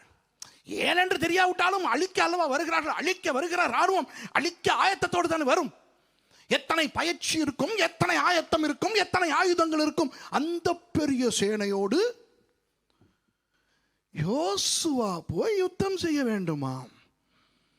மை குட்னஸ், யோசித்து பார்த்தீர்களா? இல்லை. இதிலிருந்து என்ன தெரிகிறது? இந்த கேள்வியை வைத்துத்தான் நான் சில விஷயங்களை ஆராய்ந்தேன். இதோ பேராசிரியர்களுக்கும் அறிஞர்களுக்கும் நான் ஒரு விஷயத்தை சொல்ல போகிறேன். இது புரியாதவர்கள், உங்களுக்கு புரிய தேவையே இல்லை, அதை விட்டுவிடுங்கள். எங்கே இதை ஆராய்ந்தேன் தெரியுமா? தல்முட் கேள்விப்பட்டிருக்கிறீர்களா? 2 தல்முட்கள் உண்டு. ஒன்று, தல்முட் என்பது யூதர்களுடைய வாய் வழக்கமாய் வந்த ஓரல் ட்ரெடிஷன் என்று சொல்வார்களே, அது பிற்பாடு சரித்திர நூலாக எழுதப்பட்டது. அந்த சரித்திர நூல்களில் இருந்து சரித்திர பின்னணிகளை நாம் ஆராய்றதும் உண்டு. 2 தல்முட்கள் உண்டு. ஒன்று தல்முட் பவிலி, பாபிலோனிய தல்முட். அடுத்தது தல்முட் யெரூஷால்மி, எருசலேம் தல்முட். இதிலே தல்முட் பவிலி என்று சொல்லுகின்ற பாபிலோனிய தல்முடிலே, மெகிலா என்று சொல்லுகின்ற அந்த பகுதியிலே 14வது வசனத்தின் 2வது பகுதியிலே இருந்து எழுதப்பட்டிருக்கின்ற சரித்திர விடயத்தை நான் உங்களுக்கு சொல்ல போகிறேன். இது அறிஞர்களுக்கு மட்டும்தான். இப்போ உங்களுக்கு இதெல்லாம் புரியவில்லை என்றால் விட்டு விடுங்கள். இதை புரிந்து என்ன பண்றது? மெகிலா மெகிலா என்ன கோதாரி மெகிலா தல்முடாம் பவிலியாம் என்னப்பா? வசனத்தை பேசுங்கோ, வசனத்தை பிரசங்கம் செய்யுங்கோ. வசனத்துக்கு வருகிறேன். இது அறிஞர்கள், அவர்களும் பாவம் அல்லவா? அறிஞர்களும் பாவம் அல்லவா? இல்லையா? சுரேஷ், உனக்கு எப்படி தெரியும்? ஆவியானவர் வெளிப்படுத்தினார். இதுதான் புல்டா போண்டா கஞ்சா கப்சா. ஆவியானவர் வெளிப்படுத்துவதை நம்புகிறேன். அவர் இதையெல்லாம் சொல்ல மாட்டார். ஆவியானவர் ஆவிக்குரிய விஷயங்களை தான் வெளிப்படுத்துவார். மோசே ஏன் யோசுவாவை தெரிவு செய்தார் என்பதனை ஆவியானவர் வெளிப்படுத்த மாட்டார். ஒன்றை கவனிங்கள், ஆண்டவருடைய செயல்பாடு இதில் இல்லாமல் இல்லை, நிச்சயமாக. ஆமாவா இல்லையா? ஆண்டவர் தான் மோசையை வழி நடத்துகிறவர். அது ஆண்டவர் இல்லாமல் இவர் தானாக யோசுவாவை தெரிவு செய்தார் என்று நான் சொல்லவில்லை. கர்த்தருடைய கை அதில் இருந்தது. ஆனால் ஒரு ரகசியத்தை உங்களுக்கு சொல்லிக் கொடுக்க போகிறேன். அது என்னவென்றால், யோசுவா ஒரு போர் வீரன். ஆம், யோசுவா ஒரு சேனை தளபதி. ஓ, எங்கே? இஸ்ரவேலர்கள் தான் அடிமைகளாய் இருந்தார்களே. அப்போ யோசுவா எப்படி சேனை தளபதியா இருக்க முடியும்? யோசனை வருகிறதா இல்லையா? சொல்லிக் கொடுக்கவா? இதற்குத்தான் யோசுவாவின் அப்பா யார் என்று நாம் கண்டுபிடிக்க வேண்டும். புரிகிறதா? எங்கே நீங்களாக சொல்லுங்கள் பார்க்கலாம். யோசுவாவினுடைய அப்பாவின் பெயர் என்ன? வெரி குட், சத்தமா சொல்லுங்க. மைக்ல சொல்லுங்க. யாராவது மைக் வச்சிருக்கவங்க சொல்லுங்க. நூன். வண்டர்ஃபுல். வேதத்திலே யோசுவாவின் தகப்பன் நூன் என்று உங்களுக்கு தெரியும். வேறு யாராவது ஒரு நூன் என்கின்ற பெயரோடு நீங்கள் கண்டிருக்கிறீர்களா? வேதத்திலே இல்லவே இல்லை. நூன் என்ற பெயரில் வேறு யாருமே இல்லை. அப்படியானால் ஒன்று அந்த பெயர் வழக்கத்தில் இல்லாத ஒரு பெயராய் இருக்க வேண்டும், அல்லது ஒரு கெட்ட பெயராய் இருக்க வேண்டும். புரிகிறதோ? நூன் என்றால் யாருக்காவது என்னவென்று தெரியுமா? யாருக்காவது தெரியுமா? எபிரேய மொழியிலே அது ஒரு எழுத்து, நூன். நூன் என்றால் என்ன தெரியுமா? சர்ப்பம், பாம்பு. தயவு செய்து இந்த கூகுளுக்கு போய் எல்லாவற்றையும் அதிலிருந்து படிக்க முடியும் என்று நினைக்காதீர்கள். கூகுள் இருக்கிறது, சர்ச் என்ஜின்ஸ் இருக்கிறது, இணையம் இருக்கிறது என்று சொல்லி சர்வகலாசாலைகளை மூடியா விட்டார்கள். யோசிங்கள். Universities, medical colleges, engineering faculties, law schools எல்லாவற்றையும் மூடி விட்டார்களா? இணையத்தில் எல்லாரும் போய் எல்லாவற்றையும் கண்டுபிடிக்க முடியாதப்பா. இப்போ நீங்கள் இணையத்திலே போய் நூன் என்ற எழுத்தின் அர்த்தம் என்னவென்று நீங்கள் அந்த பெயரின் அர்த்தத்தை பார்த்தால், நானும் பார்த்தேன். ஏன், என் பிரசங்கங்களை கேட்கின்றவர்கள் சில நேரம் கூகுளை பார்த்துவிட்டு என்னோடு சண்டை பிடிக்க வருவார்கள். நான் கூகுள் ஆராய்ச்சியாளன் அல்ல. அதில் என்ன சொல்லப்பட்டிருக்கிறது தெரியுமா? நூன் என்றால் என்ன சொல்லுது? என்னமோ நல்லது சொல்லி இருக்குது, மறந்துருச்சு. அது ஞாபகம் இருக்கவே தேவையில்லை எனக்கு. நல்லதாக இருக்கிறது. ஆனால் உண்மையாக நூன் என்றால் என்ன? பாம்பு, சர்ப்பம். புரிகிறதோ? நம்முடைய இந்த பாடத்துக்கு இனி வரும் நாட்களில் நான் கற்றுக் கொடுக்க போகின்ற சில விஷயங்களுக்கு இந்த நூனின் குமாரன் என்கின்ற அந்த சொற்றொடர் மிக மிக முக்கியம். அலிஃப், பெய்ட், கிமெல், தாலத், ஹே, வாவ், ஸைன், மேம், நூன். மேமுக்கு அடுத்தபடியாய் வருகின்ற எழுத்து நூன். நூன் சர்ப்பத்தை குறிக்கும் எபிரேய அக்ஷரத்திலே. அந்த நூன் என்பது பண்டைய எபிரேய மொழியில் சர்ப்பம், பிறகு நகாஷ் என்றும் பரிமாணம் பெற்றது. இப்போ தமிழிலே சர்ப்பம், பாம்பு சொல்லுகிறோம் அல்லவா? ஒரே ஒரே விஷயம். பிசாசு, அலகை. அதுபோல நூன், நகாஷ், இது ரெண்டுமே பாம்பைத்தான் குறிக்கும். அப்போ நுண் என்பது, கவனிங்கள், எபிரேயர்கள் இன்னும் எழுத தொடங்கவில்லை. இந்த சந்தர்ப்பத்திலே ரெவிதீமிலே அவர்கள் எபிரேய மொழி எழுத தொடங்கி விட்டார்களா? இல்லை. இது யாத்ராகமம் 17 நடக்கிறது. எபிரேய மொழியை எழுத ஆரம்பித்தது யாத்ராகமம் 20க்கு பிறகு. முதல் எபிரேய மொழியை எழுதினது தேவன், 10 கற்பனைகள். இரண்டாவது எபிரேய மொழியை எழுதினது மோசே. அது யாத்ராகமம் 32க்கு பிறகு வருகிறது. ஆகவே இன்னும் இவர்கள் எபிரேய மொழியிலே எழுதாத பொழுது எப்படி நுண் என்பது பாம்பாகும் என்றால், எகிப்தியர்களுடைய காலிகிராஃபியிலேயும் நுண் என்பது பாம்பு. இது அறிஞர்களுக்கு சொல்லுகிறேன், இஜிப்டாலஜி ஓரளவு தெரிந்தவர்களுக்கு சொல்லுகிறேன். எகிப்தில் அளவா இவர்கள் வாழ்ந்தார்கள். அப்போ இப்போ நீங்கள் பிரான்சிலே வாழுகின்ற நீங்கள் தமிழ் பேசும் பொழுது ஆங்காங்கே பிரெஞ்சு சொற்கள் வருகின்றனவா இல்லையா? எப்பொழுது பார்த்தாலும் போய் வருகிறேன் என்றா சொல்லுகிறீர்கள்? அவ்வா என்று ஔவையாரை கூப்பிட்டு விட்டு தானே போகிறீர்கள். ஆமாவா இல்லையா? சரிதானே? சவா. அதுபோல கண்டியிலே வாழுகின்ற தமிழர்களாகிய நாங்கள் சிங்கள சொற்களை தமிழ் மொழிக்குள்ளே வைத்திருக்கிறோம். அந்த பெம்மையில் என்ன ஓடுகிறது என்று பார். பெம்மை என்றால் சிங்களத்திலே மதில். அந்த மதிலிலே என்ன ஓடுகிறது என்று சொல்ல மாட்டோம், பெம்மை என்று சொல்லுவோம். அதுபோல நுண் என்பது ஆரம்பத்தில் எகிப்தியர்களுடைய காலிகிராஃபியிலே சர்ப்பம். அதை யூதர்கள் அப்படியே எடுத்துக்கொண்டார்கள். ஆகவே யூதர்களதும் நுண், சர்ப்பம். ஆனால் பிற்காலத்திலே மேலும் ஒரு சொல் அவர்கள் உருவாக்கினார்கள். அதுதான் நகாஷ். புரிகிறதோ? இப்போ மெகிலாவிலே வருகின்ற அந்த சம்பவத்தை உங்களுக்கு சொல்லுகிறேன். தால்முத் பவிலியிலே மெகிலாவிலே 14ஆம் வாக்கியத்திலே இருந்து வருகின்ற அந்த சம்பவத்தை நான் உங்களுக்கு சொல்லுகிறேன், கவனியுங்கள். ஒரு மனுஷன் இருந்தானாம், அவனுடைய பெயர் என்னவென்று சொல்லவில்லை. ஒரு மனுஷன் இருந்தானாம், அவருடைய பெயர் என்னவென்று மெகிலாவிலே சொல்லப்படவில்லை.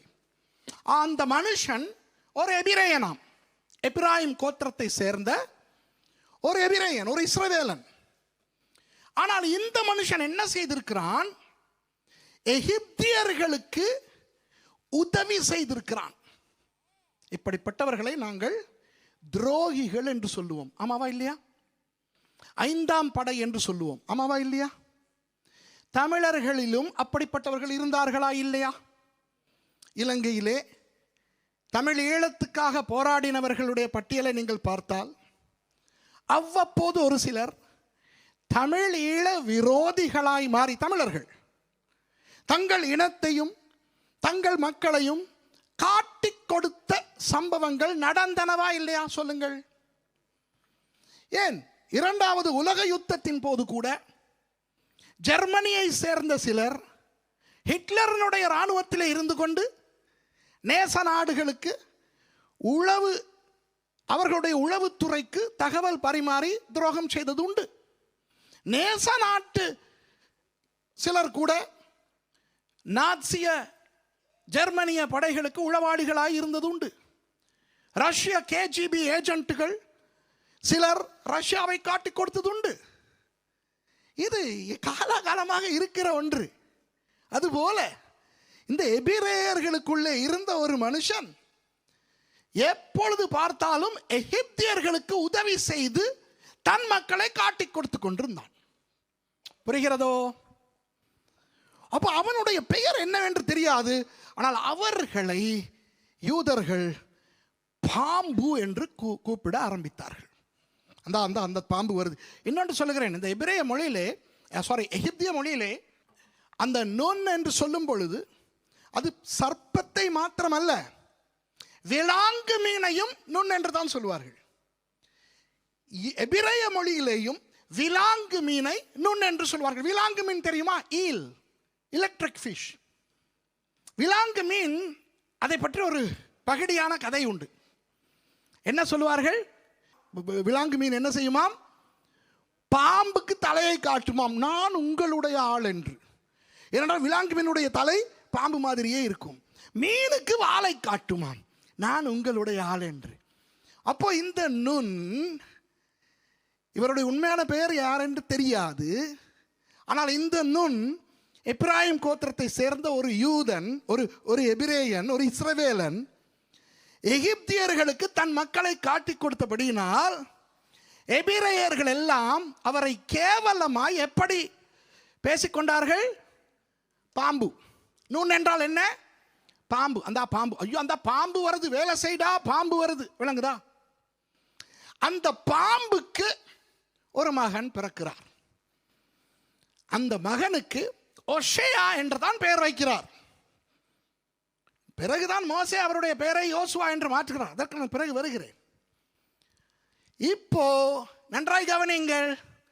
இந்த நூன் என்கின்றவர் எப்படிப்பட்டவர்? யூதர்களோடு வாழ்ந்தாலும் எகிப்தியர்களோடு இவருக்கு செல்வாக்கு அதிகம். ஏனென்றால் எகிப்தியர்களுக்கு தன் மக்களை போட்டு கொடுக்கிற ஒரு என்னது எட்டப்பன். வீரபாண்டிய கட்டபொம்மன் தெரிஞ்சிருக்க வேண்டும். எட்டப்பன் யார் என்று புரிந்து கொள்ள வேண்டும் என்றால் எட்டப்ப நாயக்கன், எட்டப்பன், விளங்குதா? 5ஆம் படை எட்டப்பன். அப்போ அந்த நூனின் மகன் ஹோசேயா எகிப்திய பள்ளிக்கூடத்தில் பாடசாலையில் சேர்க்கப்படுகிறார். ஹலோ, விளங்குதா? யூதர்களுக்கு அது முடியுமோ? முடியாது. ஏன்? அவர்கள் அடிமைகள். ஆனால் இவனுடைய மகனுக்கு அந்த சந்தர்ப்பம் கிடைக்கிறது. ஏன்? இவன் தான் அவர்களோடு நன்றாக இருக்கிறானே. 1505ஆம் ஆண்டு போர்த்துகேயர்கள் இலங்கையை பிடித்தார்கள். 1658ஆம் ஆண்டு ஒல்லாந்தர்கள் போர்த்துகேயரை விரட்டி அடித்து ஒல்லாந்தர்கள் பிடித்துக் கொண்டார்கள். 1796இல் ஆங்கிலேயர்கள் ஒல்லாந்தர்களை அடித்துவிட்டு பிடித்தார்கள். 1812 கடைசியான கண்டி ராஜ்யத்தையும் பிடித்துக்கொண்டு முழு இலங்கையையும் கைப்பற்றினார்கள். யார்? ஆங்கிலேயர்கள். போர்த்துகேயர்களுடைய காலத்திலும் சரி, ஒல்லாந்தருடைய காலத்திலும் சரி, ஆங்கிலேயருடைய காலத்திலும் சரி, சாதாரண இலங்கையர்களுக்கு பாடசாலை வசதிகள் செய்து கொடுக்கப்படவில்லை. உயர் தொழில் வாய்ப்புகள் கொடுக்கப்படவில்லை. யாருக்கு கிடைத்தது தெரியுமா? யாரெல்லாம் அந்த அந்நியர்களுக்கு காக்காய் பிடித்தார்களோ, யாரெல்லாம் தங்கள் இனத்துக்கு துரோகம் செய்து வெள்ளைக்காரனை சந்தோஷப்படுத்தினார்களோ அவர்களுக்கு மாத்திரம் படிப்பு, வேலை, வீடு எல்லாம் கிடைத்தது சரித்திரம். அதுபோல நூனுக்கு அவன் ஒரு யூதனாய் இருந்தாலும் வசதிகள் கிடைத்தன. ஒரே மகனாகிய ஒசேயா என்பவன் எகிப்திய பிள்ளைகளோடு பள்ளிக்கூடம் சென்று படிக்கிறான், எகிப்திய மொழி. அவன் வளர்ந்ததும் எகிப்திய இராணுவத்திலே சேருகிறான். புரியுதா? இராணுவத்திலே ஒரு 20 வருடங்கள் வேலை செய்து ஒரு தளபதியாகிறான். மோசையோடு இணையும் போது யோசுவாவினுடைய வயது 45. புரிகிறதா உங்களுக்கு? இப்போ சுரேஷ் ராமச்சந்திரன் இதை சொல்லுகிறதை நீங்கள் நம்ப தேவையில்லை. ஏன்? வேதத்தில் இல்லை, வேதத்தில் இல்லை. வேதம் தான் தேவனுடைய வார்த்தை. தல்முட் தேவனுடைய வார்த்தையா? இல்லை. ஆனால் நான் சொல்லுகிற இந்த தல்முட், பவிலி, மெகிலா 14ஆம் வாக்கியத்தின் இருந்து வருகின்ற அந்த விஷயத்தை பார்க்கும் பொழுது என்னால் இதை நம்பாமல் இருக்க முடியவில்லை. ஏன்? சில காரணங்கள். ஒன்று, ஏன் இல்லாவிட்டால் அவனுடைய அப்பாவுக்கு நூன் என்று பெயர் வர வேண்டும்? நூன் என்று யாரும் தன் பிள்ளைக்கு பெயர் வைப்பார்களா? யோசிங்கள். பாம்பு, சர்ப்பம் என்று பெயர் வைப்பார்களா? சர்ப்பம் என்று பெயர் வைக்க மாட்டார்கள் அல்லவா? அப்போ ஏன் நூன்? அல்லது அது ஒரு பொதுவான பெயராக இருந்தால், இப்போ நாகலிங்கம், தமிழிலே நாகலிங்கம் இருக்கிறது இல்லையா?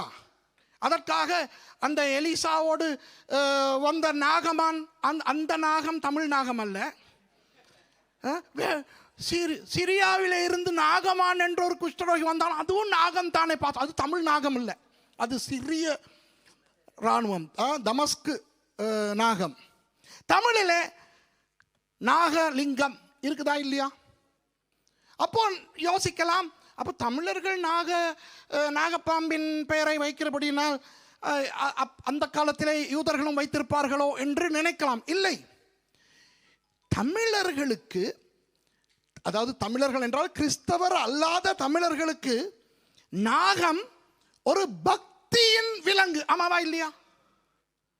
அவர்களுடைய ஒரு தெய்வத்தின் வாகனம், ஒரு தெய்வத்தின் தலையை சுற்றி கொண்டிருக்கிறது, ஒரு தெய்வத்துக்கு குடை பிடிக்கிறது. ஆகவே நாகம் என்பது கிறிஸ்தவர் அல்லாத தமிழர்களுக்கு ஒரு கெட்ட விலங்கு அல்ல, கையெடுத்து வணங்கும் ஒன்று.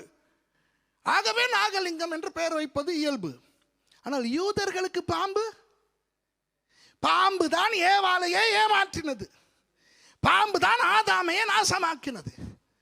அந்த பாம்பின் பெயரை எவனாவது தன் பிள்ளைக்கு வைப்பானா? அது ஒரு சான்று. ஏன் பாம்பு என்று வைக்க வேண்டும்? சரி, ஆண்டவர் தான் மோசேக்கு சொல்லுகிறார், இவனை படை தளபதியாய் ஏற்படுத்தி அனுப்பு என்று.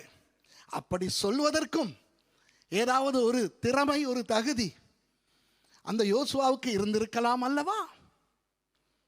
இப்படி மோசே சொன்னவுடன் அடுத்த வசனத்தில் பாருங்கள், யோசுவா மோசேயை போறது, ஐயோ நானா, எனக்கு என்ன யுத்தத்தை பற்றி தெரியும், எனக்கு செங்கல் சுட அல்லவா தெரியும், நானா என்று தயங்குகிறாரா?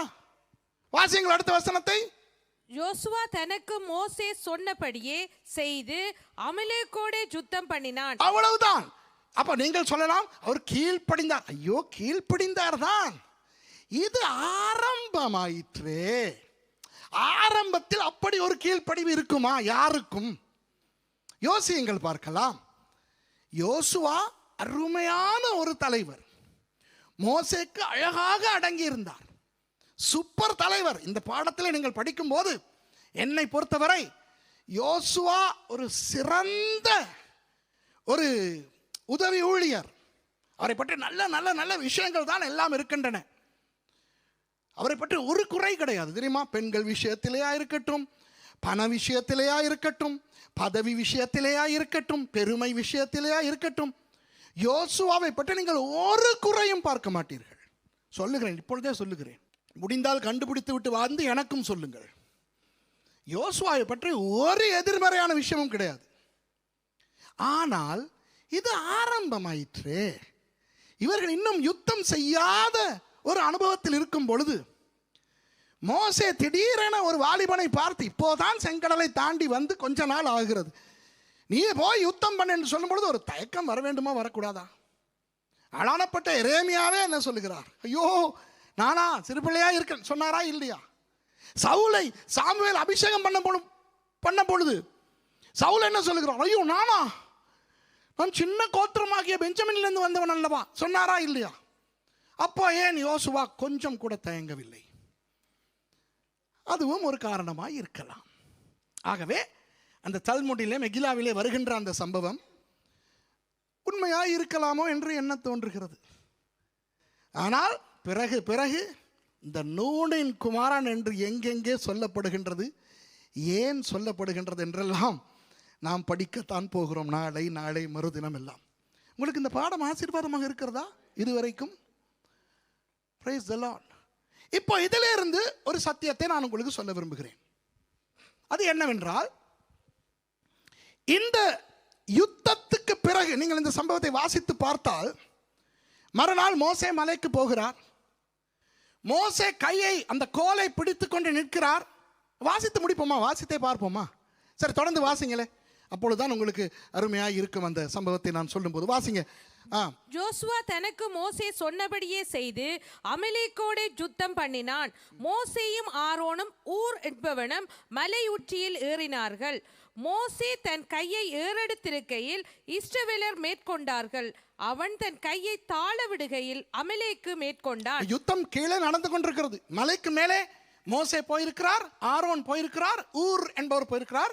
சரித்திரம் சொல்லுகிறது ஊர் தான் மிரியாமினுடைய கணவர் என்று. மோசையின் அக்கா மிரியாம் இருக்கிறாரே, அவருடைய கணவர் தான் ஊர் என்று சரித்திரம் சொல்லுகிறது. சரி, அவர் யாராக இருந்து விட்டு போகட்டும்.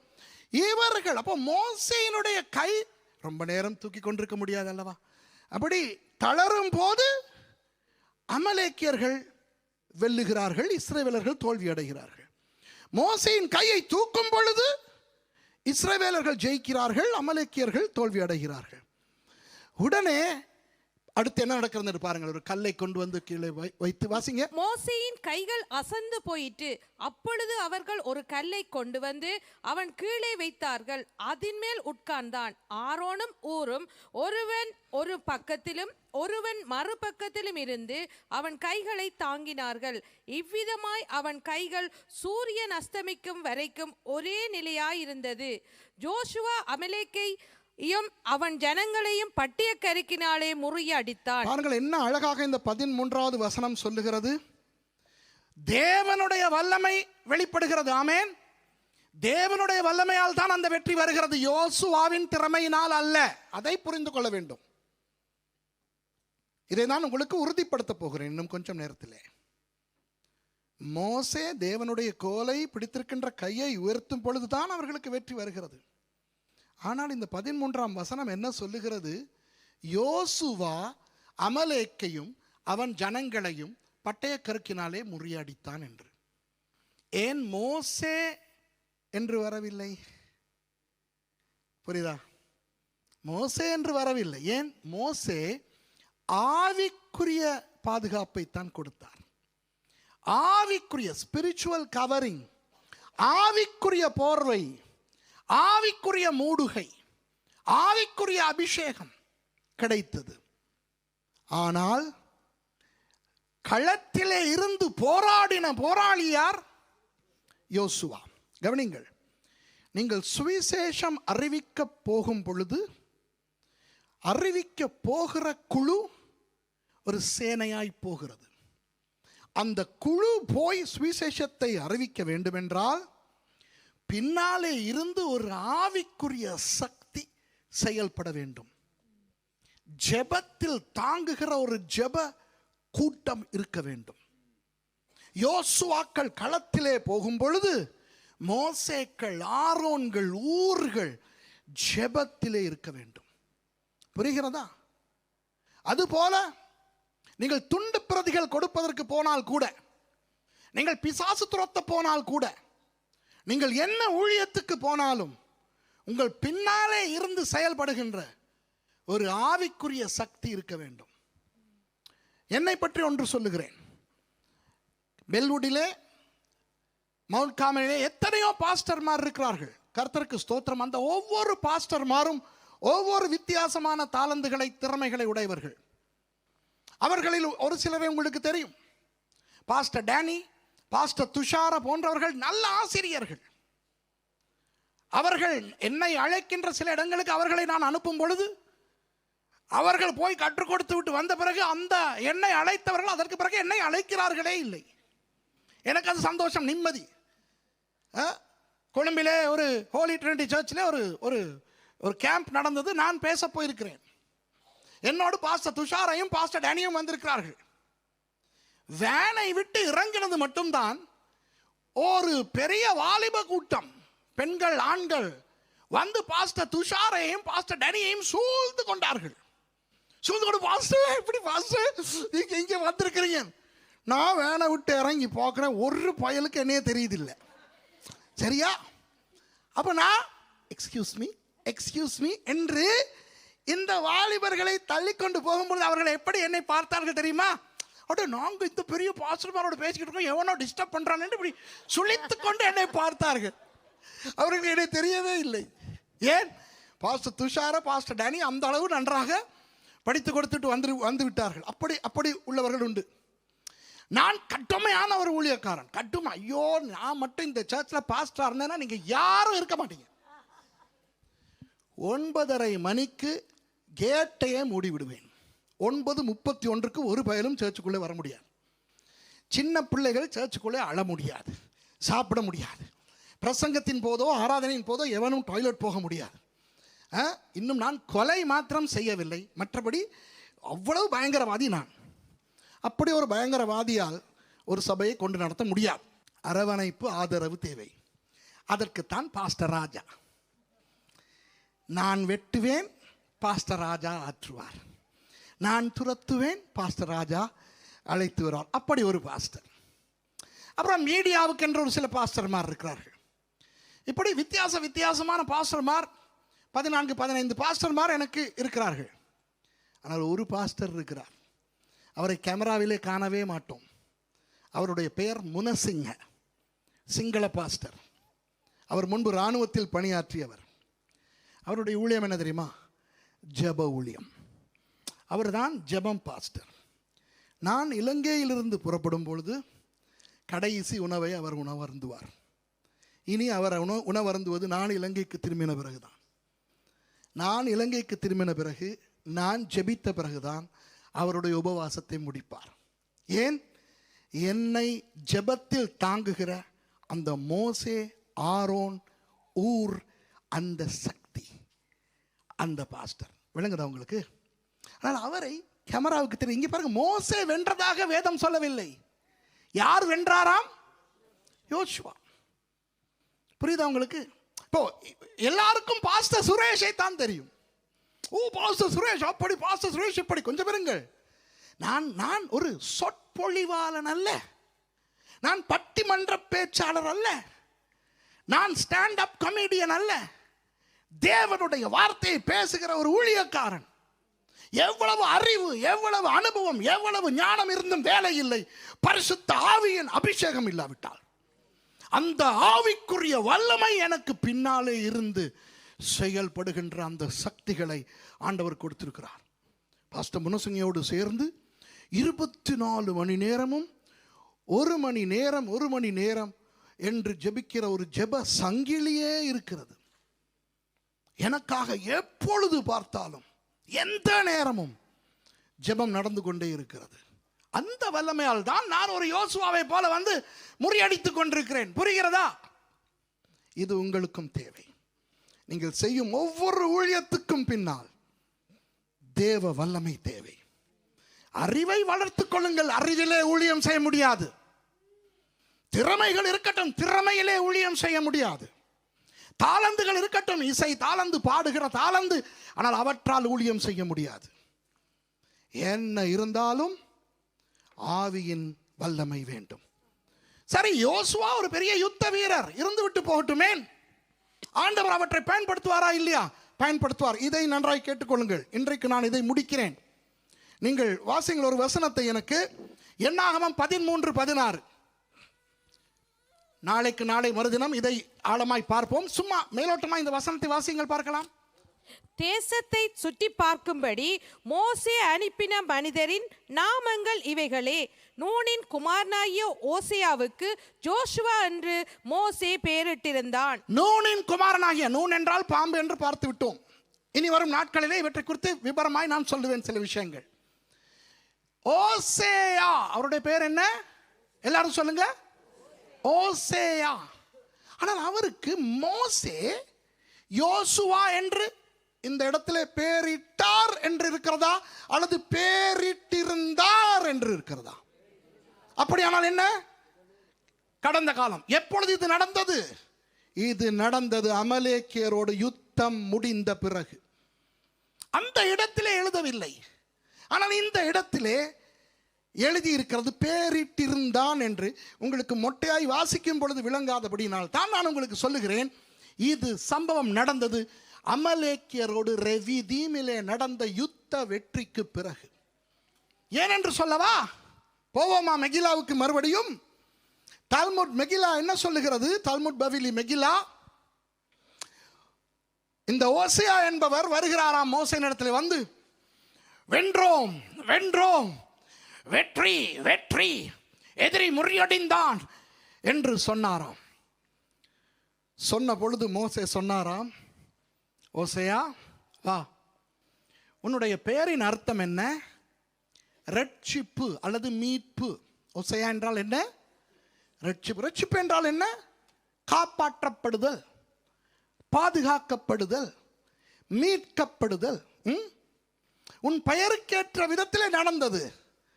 ஆனால் ஓசேயா, உன் பெயரை நான் மாற்ற விரும்புகிறேன். யோசுவா. யோசுவா என்றால் என்ன தெரியுமா? கர்த்தர் என்ற ரட்சிப்பு. ஓசேயா என்றால் என்ன? ரட்சிப்பு. யோசுவா என்றால் என்ன? கர்த்தர் என்ற ரட்சிப்பு. ஓசேயா, நீ எகிப்திய ராணுவத்தில் பணியாற்றின அனுபவம் உனக்கு இருக்கலாம். நீ ஒரு சேனை தளபதியாய் இருக்கலாம். நீ ஒரு மாவீரனாய் இருக்கலாம். ஆனால் உன் வீரமோ, துணிச்சலோ, ஆற்றலோ, அனுபவமோ அல்ல. அவற்றையெல்லாம் பயன்படுத்தி கர்த்தர் தான் உனக்கு ஜெயத்தை கொடுத்தார். இனி ஒருபோதும் நீ உன்னை யோசேயா என்று சொல்லக்கூடாது. இனி நீ யோசுவா என்று சொல்ல வேண்டும். என்னை பற்றி சொல்லுகிறேன். அன்பானவர்களே, எனக்கு தெரியாது ஆண்டவர் என்னை உலகெல்லாம் கொண்டு போக போகிறார். ஆயிரக்கணக்கான மக்கள் முன்னாக நின்று துணிந்து பிரசங்கம் செய்ய வைக்க போகிறார். இலங்கையிலே பிரதர் ராஜேந்திரன் அளவுக்கு இல்லை, அவர் அளவுக்கு இல்லை, அவர் ஒரு சிங்கம். ஆனால் ஏதோ ஒரு அளவுக்கு அரசியல்வாதிகளுக்கு கையை நீட்டி பேசுகின்ற ஒரு துணிச்சலை ஆண்டவர் எனக்கு கொடுத்திருக்கிறார். அநேகர் அதை சொல்லுவார்கள். விசேஷமாக தமிழர்களுக்கு இது தெரியாது, சிங்களவர்களுக்கு தெரியும். இலங்கையிலே கிறிஸ்தவர்கள் சார்பாக ஜனாதிபதிக்கோ பாராளுமன்றத்துக்கோ கையை நீட்டி எச்சரிப்பு செய்தி கொடுக்கின்ற, சிங்களத்திலே கொடுக்கின்ற ஒரு ஊழியக்காரன் என்ற ஒரு பெயர் எனக்கு இருக்கிறது. பிரதர் ராஜேந்திரன் அளவுக்கு இல்லை, அவர் பயங்கரம், அவர் அருமை. ஆனால் ஏதோ ஒரு அளவுக்கு. உங்களுக்கு தெரியுமா, இந்த துணிச்சல், இந்த மக்கள் முன் இருந்து ஆக்ஸ்லோபோபியா வராத தன்மை, யார் இடத்துல எந்த இடத்தில் கொண்டு போய் விட்டாலும் பயங்கரமாய் துணிந்து பேசக்கூடிய அந்த ஆற்றல், இவையெல்லாம் நான் ஊழியத்துக்கு வந்த பிறகு எனக்கு கிடைத்த பயிற்சி அல்ல, முன்பு கிடைத்த பயிற்சி. புரியுதா? ஒரு சண்டைக்காரன் நான். சண்டை பயின்றேன், துணிச்சல் வந்தது. நான் பாடகன், இசைக்கலைஞன். ஆயிரக்கணக்கான மக்கள் முன் முதல் பாடும் பொழுது நடங்கினேன், முதல் வாத்தியம் வாசிக்கும் பொழுது நடங்கினேன். ஆனால் உலகத்திலே அந்த பயிற்சி எனக்கு கிடைத்தது. நான் ஆண்டவரிடத்திலே வரும் பொழுது கர்த்தர் என்ன செய்தார், என்னுடைய அந்த கடந்த கால அனுபவங்களை, அந்த கடந்த கால ஆற்றலை, கடந்த கால திறமைகளை அவர் பரிசுத்தப்படுத்தி, கவனிங்கள், என்ன பண்ணி பரிசுத்தப்படுத்தி தனக்காய் பயன்படுத்துகிறார். புரியுதா? இப்போ உங்களை பற்றி பேசுவோம்.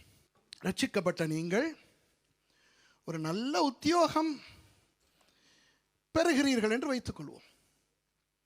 அந்த உத்தியோகம் பெறுவதற்கு காரணம் ரட்சிக்கப்பட முன்பு நீங்கள் படித்த படிப்பாய் இருக்கட்டும். சொல்லுவோமே, நீங்கள் ரட்சிக்கப்பட முன்பு நன்றாய் படித்தீர்கள், O level பாஸ் பண்ணீர்கள், A level பாஸ் பண்ணீர்கள், சர்வகலாசாலை போனீர்கள், பட்டதாரி ஆனீர்கள், இருந்து விட்டு போகட்டும். ஒரு நாளும் நினைக்காதீர்கள் உங்கள் பட்டம், உங்கள் படிப்பினால் உங்களுக்கு இந்த உத்தியோகம் கிடைத்தது என்று. நீங்கள் ரட்சிக்கப்பட்டவராய் இருந்தால் உங்கள் கடந்த கால படிப்பையும் பட்டத்தையும் கர்த்தர் பரிசுத்தப்படுத்தி உங்களுக்கு தொழில் கொடுத்திருக்கிறார். பரிசுத்தப்படுத்துவது என்றால் என்ன? வேறு பிரித்தல். காடோஷ் எபிரேய மொழி, ஹகியோஸ் கிரேக்க மொழி. வேறு பிரித்தல். உலகத்துக்காக பயின்றீர்கள் அன்று, உலகத்துக்காக பட்டம் வாங்கினீர்கள் அன்று, அவற்றை ஆண்டவர் உங்களுக்கு வேறு பிரித்து பரிசுத்தமாக்கி உங்களுக்கு தொழில் கொடுக்கிறார். உங்களுடைய ஆற்றல்கள், சொல்லுவோமே, நீங்கள் ரட்சிக்கப்பட முன்பு இசை வாசிக்க தெரிந்த ஒரு ஆள், பாடுகிறீர்கள், சின்ன வயதிலிருந்து பாடுகிறீர்கள், இருந்து விட்டு போகட்டும். ஒரு நாளும் நினைக்காதீர்கள் அந்த உலக தாளந்து, அந்த உலக அறிவு இன்று ஊழியத்தில் பயன்படுகிறது என்று. இல்லை, நீங்கள் எவ்வளவு பெரிய பாடகனாக பாடகியாக அங்கிருந்திருந்தாலும், இசை கலைஞனாக கலைஞியாக இருந்திருந்தாலும், நீங்கள் ரட்சிக்கப்படும் பொழுது அதை நீங்கள் கர்த்தருடைய பாதத்திலே வைத்து கர்த்தர் அதை பரிசுத்தப்படுத்தி அதை உங்களுக்கு ஊழியமாய் கொடுக்கிறார். ஆகவே இன்று நீங்கள் பாடுவது உங்கள் தாளந்தினால் அல்ல, தேவனுடைய கிருபையினால். இன்று நீங்கள் இசை வாசிப்பது உங்கள் திறமையினால் அல்ல, தேவனுடைய கிருபையினால். இன்று நீங்கள் தொழில் செய்வது உங்களுடைய திறமையினாலோ உங்கள் படிப்பினாலோ அல்ல, தேவனுடைய கிருபையினால். ஆகவே உங்களுடைய வேலைகளிலே ப்ரமோஷனுக்கு மேல் ப்ரமோஷன் கிடைப்பது உங்களுடைய ஆற்றலினால் அல்ல, உங்கள் திறமையினால் அல்ல, தேவனுடைய கிருபையினால். ஓசையாக்கள் அல்ல நாங்கள். நாம் யார்? யோசுவாக்கள். கர்த்தர் தான் நம்மை பயன்படுத்துகிறார். அவர் நமது அறிவை, அனுபவத்தை, திறமைகளை பயன்படுத்தட்டும். மோசேயை பற்றி பேசும்பொழுது சொன்னேன், உன் கையில் என்ன இருக்கிறது என்று கேட்டார். கோல். சும்மா ஒரு பொருள் அல்ல அது, கோல். ஒரு மேய்ப்பனுக்கு இருக்க வேண்டிய கோல். அந்த கோலை கொண்டு தான் சண்டை பிடிக்கிறார் அவர் மக்களோடு, சிப்போராளை தாக்க வருகின்ற அந்த மக்களோடு, இல்லையா? கீழே போட்டால் என்னவாய் மாறியது? சர்ப்பமாய் மாறியது. தன் கையில் இருந்த கோலுக்கே பயந்து ஓடினார் மோசே. கர்த்தருடைய பாதத்தில் நீங்கள் வைக்காத உங்கள் அறிவு, அனுபவம், திறமை, தாளந்து, இயல்பு, ஆற்றல் எல்லாம் விஷப்பாம்பாய் உங்களை சாகடிக்கும். இன்றைக்கு சிலர் தாளந்தை வைத்து ஊழியம் செய்கிறார்கள். பாடுகிற தாளந்து இருக்கிறது, இசை தாளந்து இருக்கிறது, பாடல் எழுதும் தாளந்து இருக்கிறது. அதனால் ஊழியம் செய்கிறார்கள். ஒரு பெருமை வருகிறது, ஒரு திமிர் வருகிறது. என்னை போல யார் பாடுகிறார், என்னை போல யார் பாட்டு எழுதுகிறார். கடைசியிலே ஒரு நாள் விழுந்து போகிறார்கள். அது பாருங்கள், ஃபாதர் பெர்க்மன் போன்ற தேவ ஊழியர்களை பாருங்கள். அவர்கள் என்ன செய்கிறார்கள்? தங்கள் தாளந்தை கர்த்தர் பாதத்தில் வைக்கிறார்கள். பாட்டு எழுதும் திறனை கர்த்தர் பாதத்தில் வைக்கிறார்கள். கர்த்தருக்கு அப்படியே தங்களை ஊற்றுகிறார்கள். கர்த்தர் சொல்லுகிறார் மோசேக்கு சொன்னது போல, இப்போ நீ கீழே போட்ட கோலை எடுத்துக்கொள். அது யாருடைய கோலாய் மாறுகிறது? இப்போ இந்த வாசித்த பகுதியிலே தேவனுடைய கோலை எடுத்துக்கொண்டு இவர் போகிறார். அப்போ ஃபாதர் பெர்க்மன் இப்போ யாருடைய தாளந்தை வைத்து ஊழியம் செய்கிறார்? தேவனுடையதை. அதே நேரம் வேறு சிலர், உங்களுக்கு தெரியும், பெயர்களை சொல்லி ஏன் சண்டை பிடிப்பான்?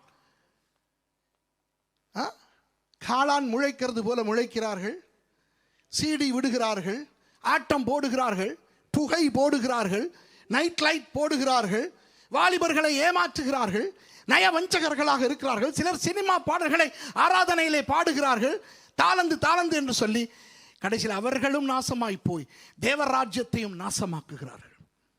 ஓசேயாக்கள், சுய திறமை. ஆகவே உங்களுக்கு இந்த செய்தியை கேட்கின்றவங்க ஒவ்வொருவருக்கும் சொல்லுகிறேன், நீங்கள் வேதாகம கல்லூரி போய் படித்து பட்டம் வாங்குங்கள். ஆதால் ஊழியம் செய்ய முடியாது. ஆராய்ச்சி பண்ணுங்கள், தல்முட் பவிலியை மனப்பாடம் பண்ணுங்கள், எபிரேய மொழியிலே சிரியுங்கள், பேசுங்கள், கிரேக்க மொழி படியுங்கள். அவற்றால் முடியாது. நாம் என்னென்ன திறமைகள் நமக்கு இருக்கின்றனவோ, ஆற்றல்கள் இருக்கின்றனவோ, எல்லாவற்றையும் கர்த்தருடைய பாதத்தில் வைக்கும் பொழுது ஓசையாக்களை யோசுவாக்களாக மாற்றி கர்த்தர் ரட்சிப்பை கொடுக்கிறார். Praise the Lord. விளங்குதா உங்களுக்கு? அப்போ நீங்கள் பாடுகிறவராயிருந்தால் எப்போ பாடுவீர்கள்? கர்த்தர் சொன்னால் பாடுவீர்கள். எதற்காக பாடுவீர்கள்? கர்த்தரை உயர்த்த பாடுவீர்கள். எதற்காக CD அடிப்பீர்கள்? விற்று பணம் பெற அல்ல, அந்த பணத்தினால் வீடு வாங்க அல்ல, கர்த்தருக்காக. பிரசங்கித்தால் நீங்கள் என்னத்துக்கு ஒரு நாட்டுக்கு பிரசங்கம் பண்ண போனால் எதற்கு போவீர்கள்? பிரசங்கித்து அவர்கள் கொடுக்கும் காணிக்கையை வாங்க போக மாட்டீர்கள். விளங்குதா? புரியுதா நான் சொல்வது? ஒரு சர்ச்சுக்கு போய், இப்போ இந்த சர்ச்சுக்கு வந்து நான் பிரசங்கம் பண்ணுகிறேன். நான் எங்க வந்திருக்கிறேன்? என் தேவனுடைய சபைக்கு வந்திருக்கிறேன். நான் என்னுடைய சபைக்கு வந்திருக்கிறேன். இது என் தேவனுடைய சபை, நான் அவருடைய ஊழியக்காரன். நான் இங்கே வந்து பேச ஏன் நீங்கள் எனக்கு காணிக்கை கொடுக்க வேண்டும்? விளங்குதா? என் வீட்டிலே நான் சாப்பிடுவதற்கு நான் பில் கட்ட வேண்டுமா? அப்போ ஓசையாக்களாய் வாழுகிறவர்கள் தங்கள் திறமைகளை நம்புவார்கள், தங்கள் படிப்பை நம்புவார்கள், தங்கள் அனுபவத்தை நம்புவார்கள். அதனால் அவர்களுக்கு நேற்று நான் பிரசங்கத்திலே சொன்னது போல நன்றி வேண்டும், பாராட்டு வேண்டும், பொன்னாடை வேண்டும். விளங்குதா? 29 வருஷங்களாக நான் உங்கள் சபைக்கு வருகிறேன், எங்கே என் பொன்னாடை? போட பண்ணாடை. யோசிங்க, ஆமாவா இல்லையா? திடீரென எனக்கு கால் வரும்.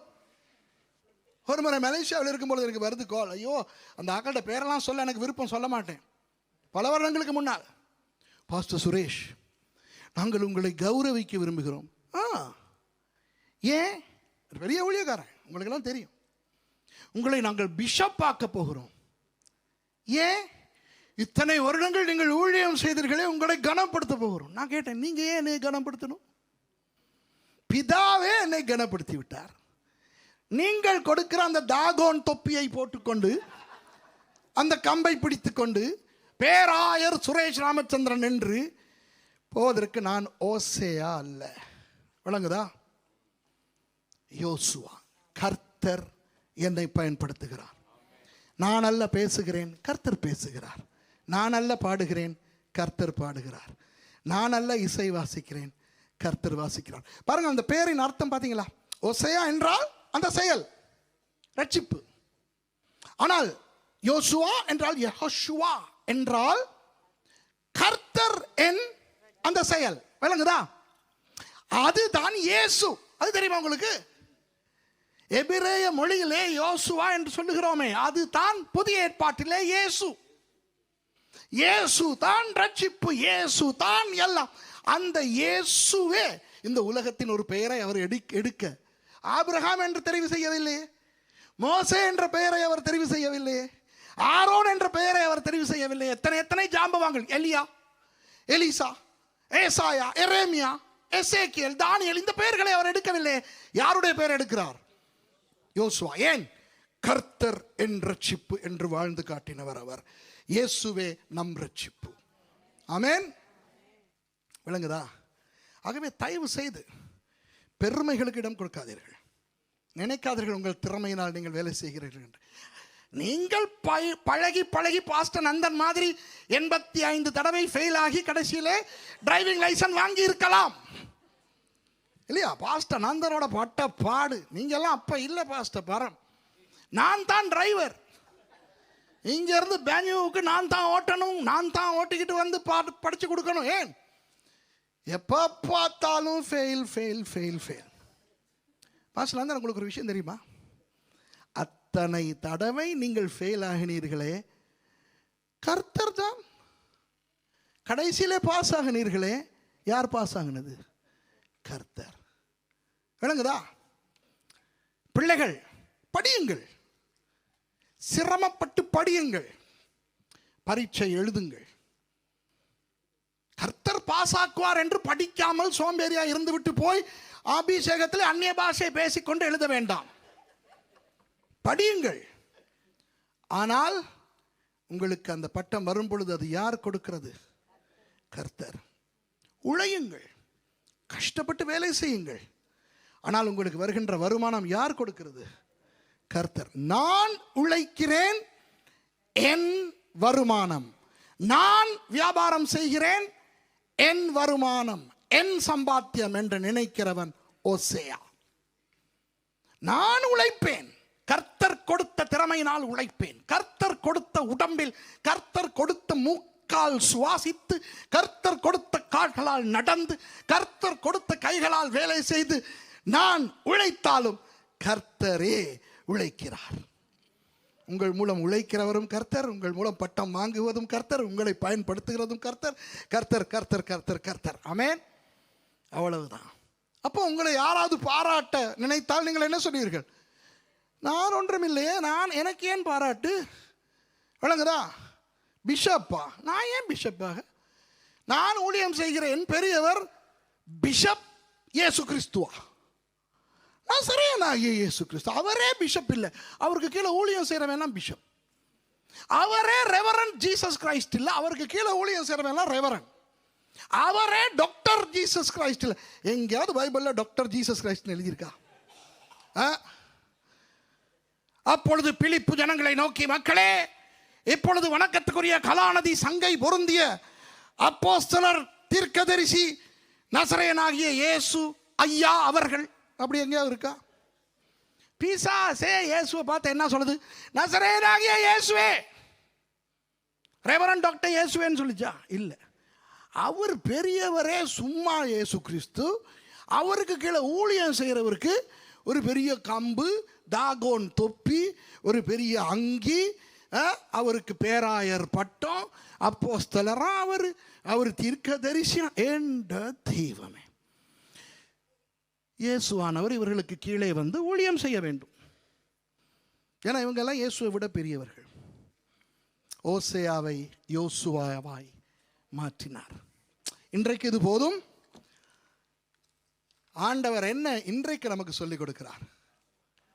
ஒருவேளை தல்முட் பவிலியிலே மெகில்லா 14 இருந்து வருகின்ற சம்பவம் உண்மையாயிருந்தால் நான் நினைக்கிறேன் அது உண்மை என்று. அதற்காக நீங்கள் உண்மை என்று ஏற்றுக்கொள்ள வேண்டிய அவசியம் இல்லை, அது வார்த்தை இல்லை. நான் நினைக்கிறேன். ஏனென்றால் இல்லாவிட்டால் ஏன் நூன் என்று ஒரு பெயர் வர வேண்டும்?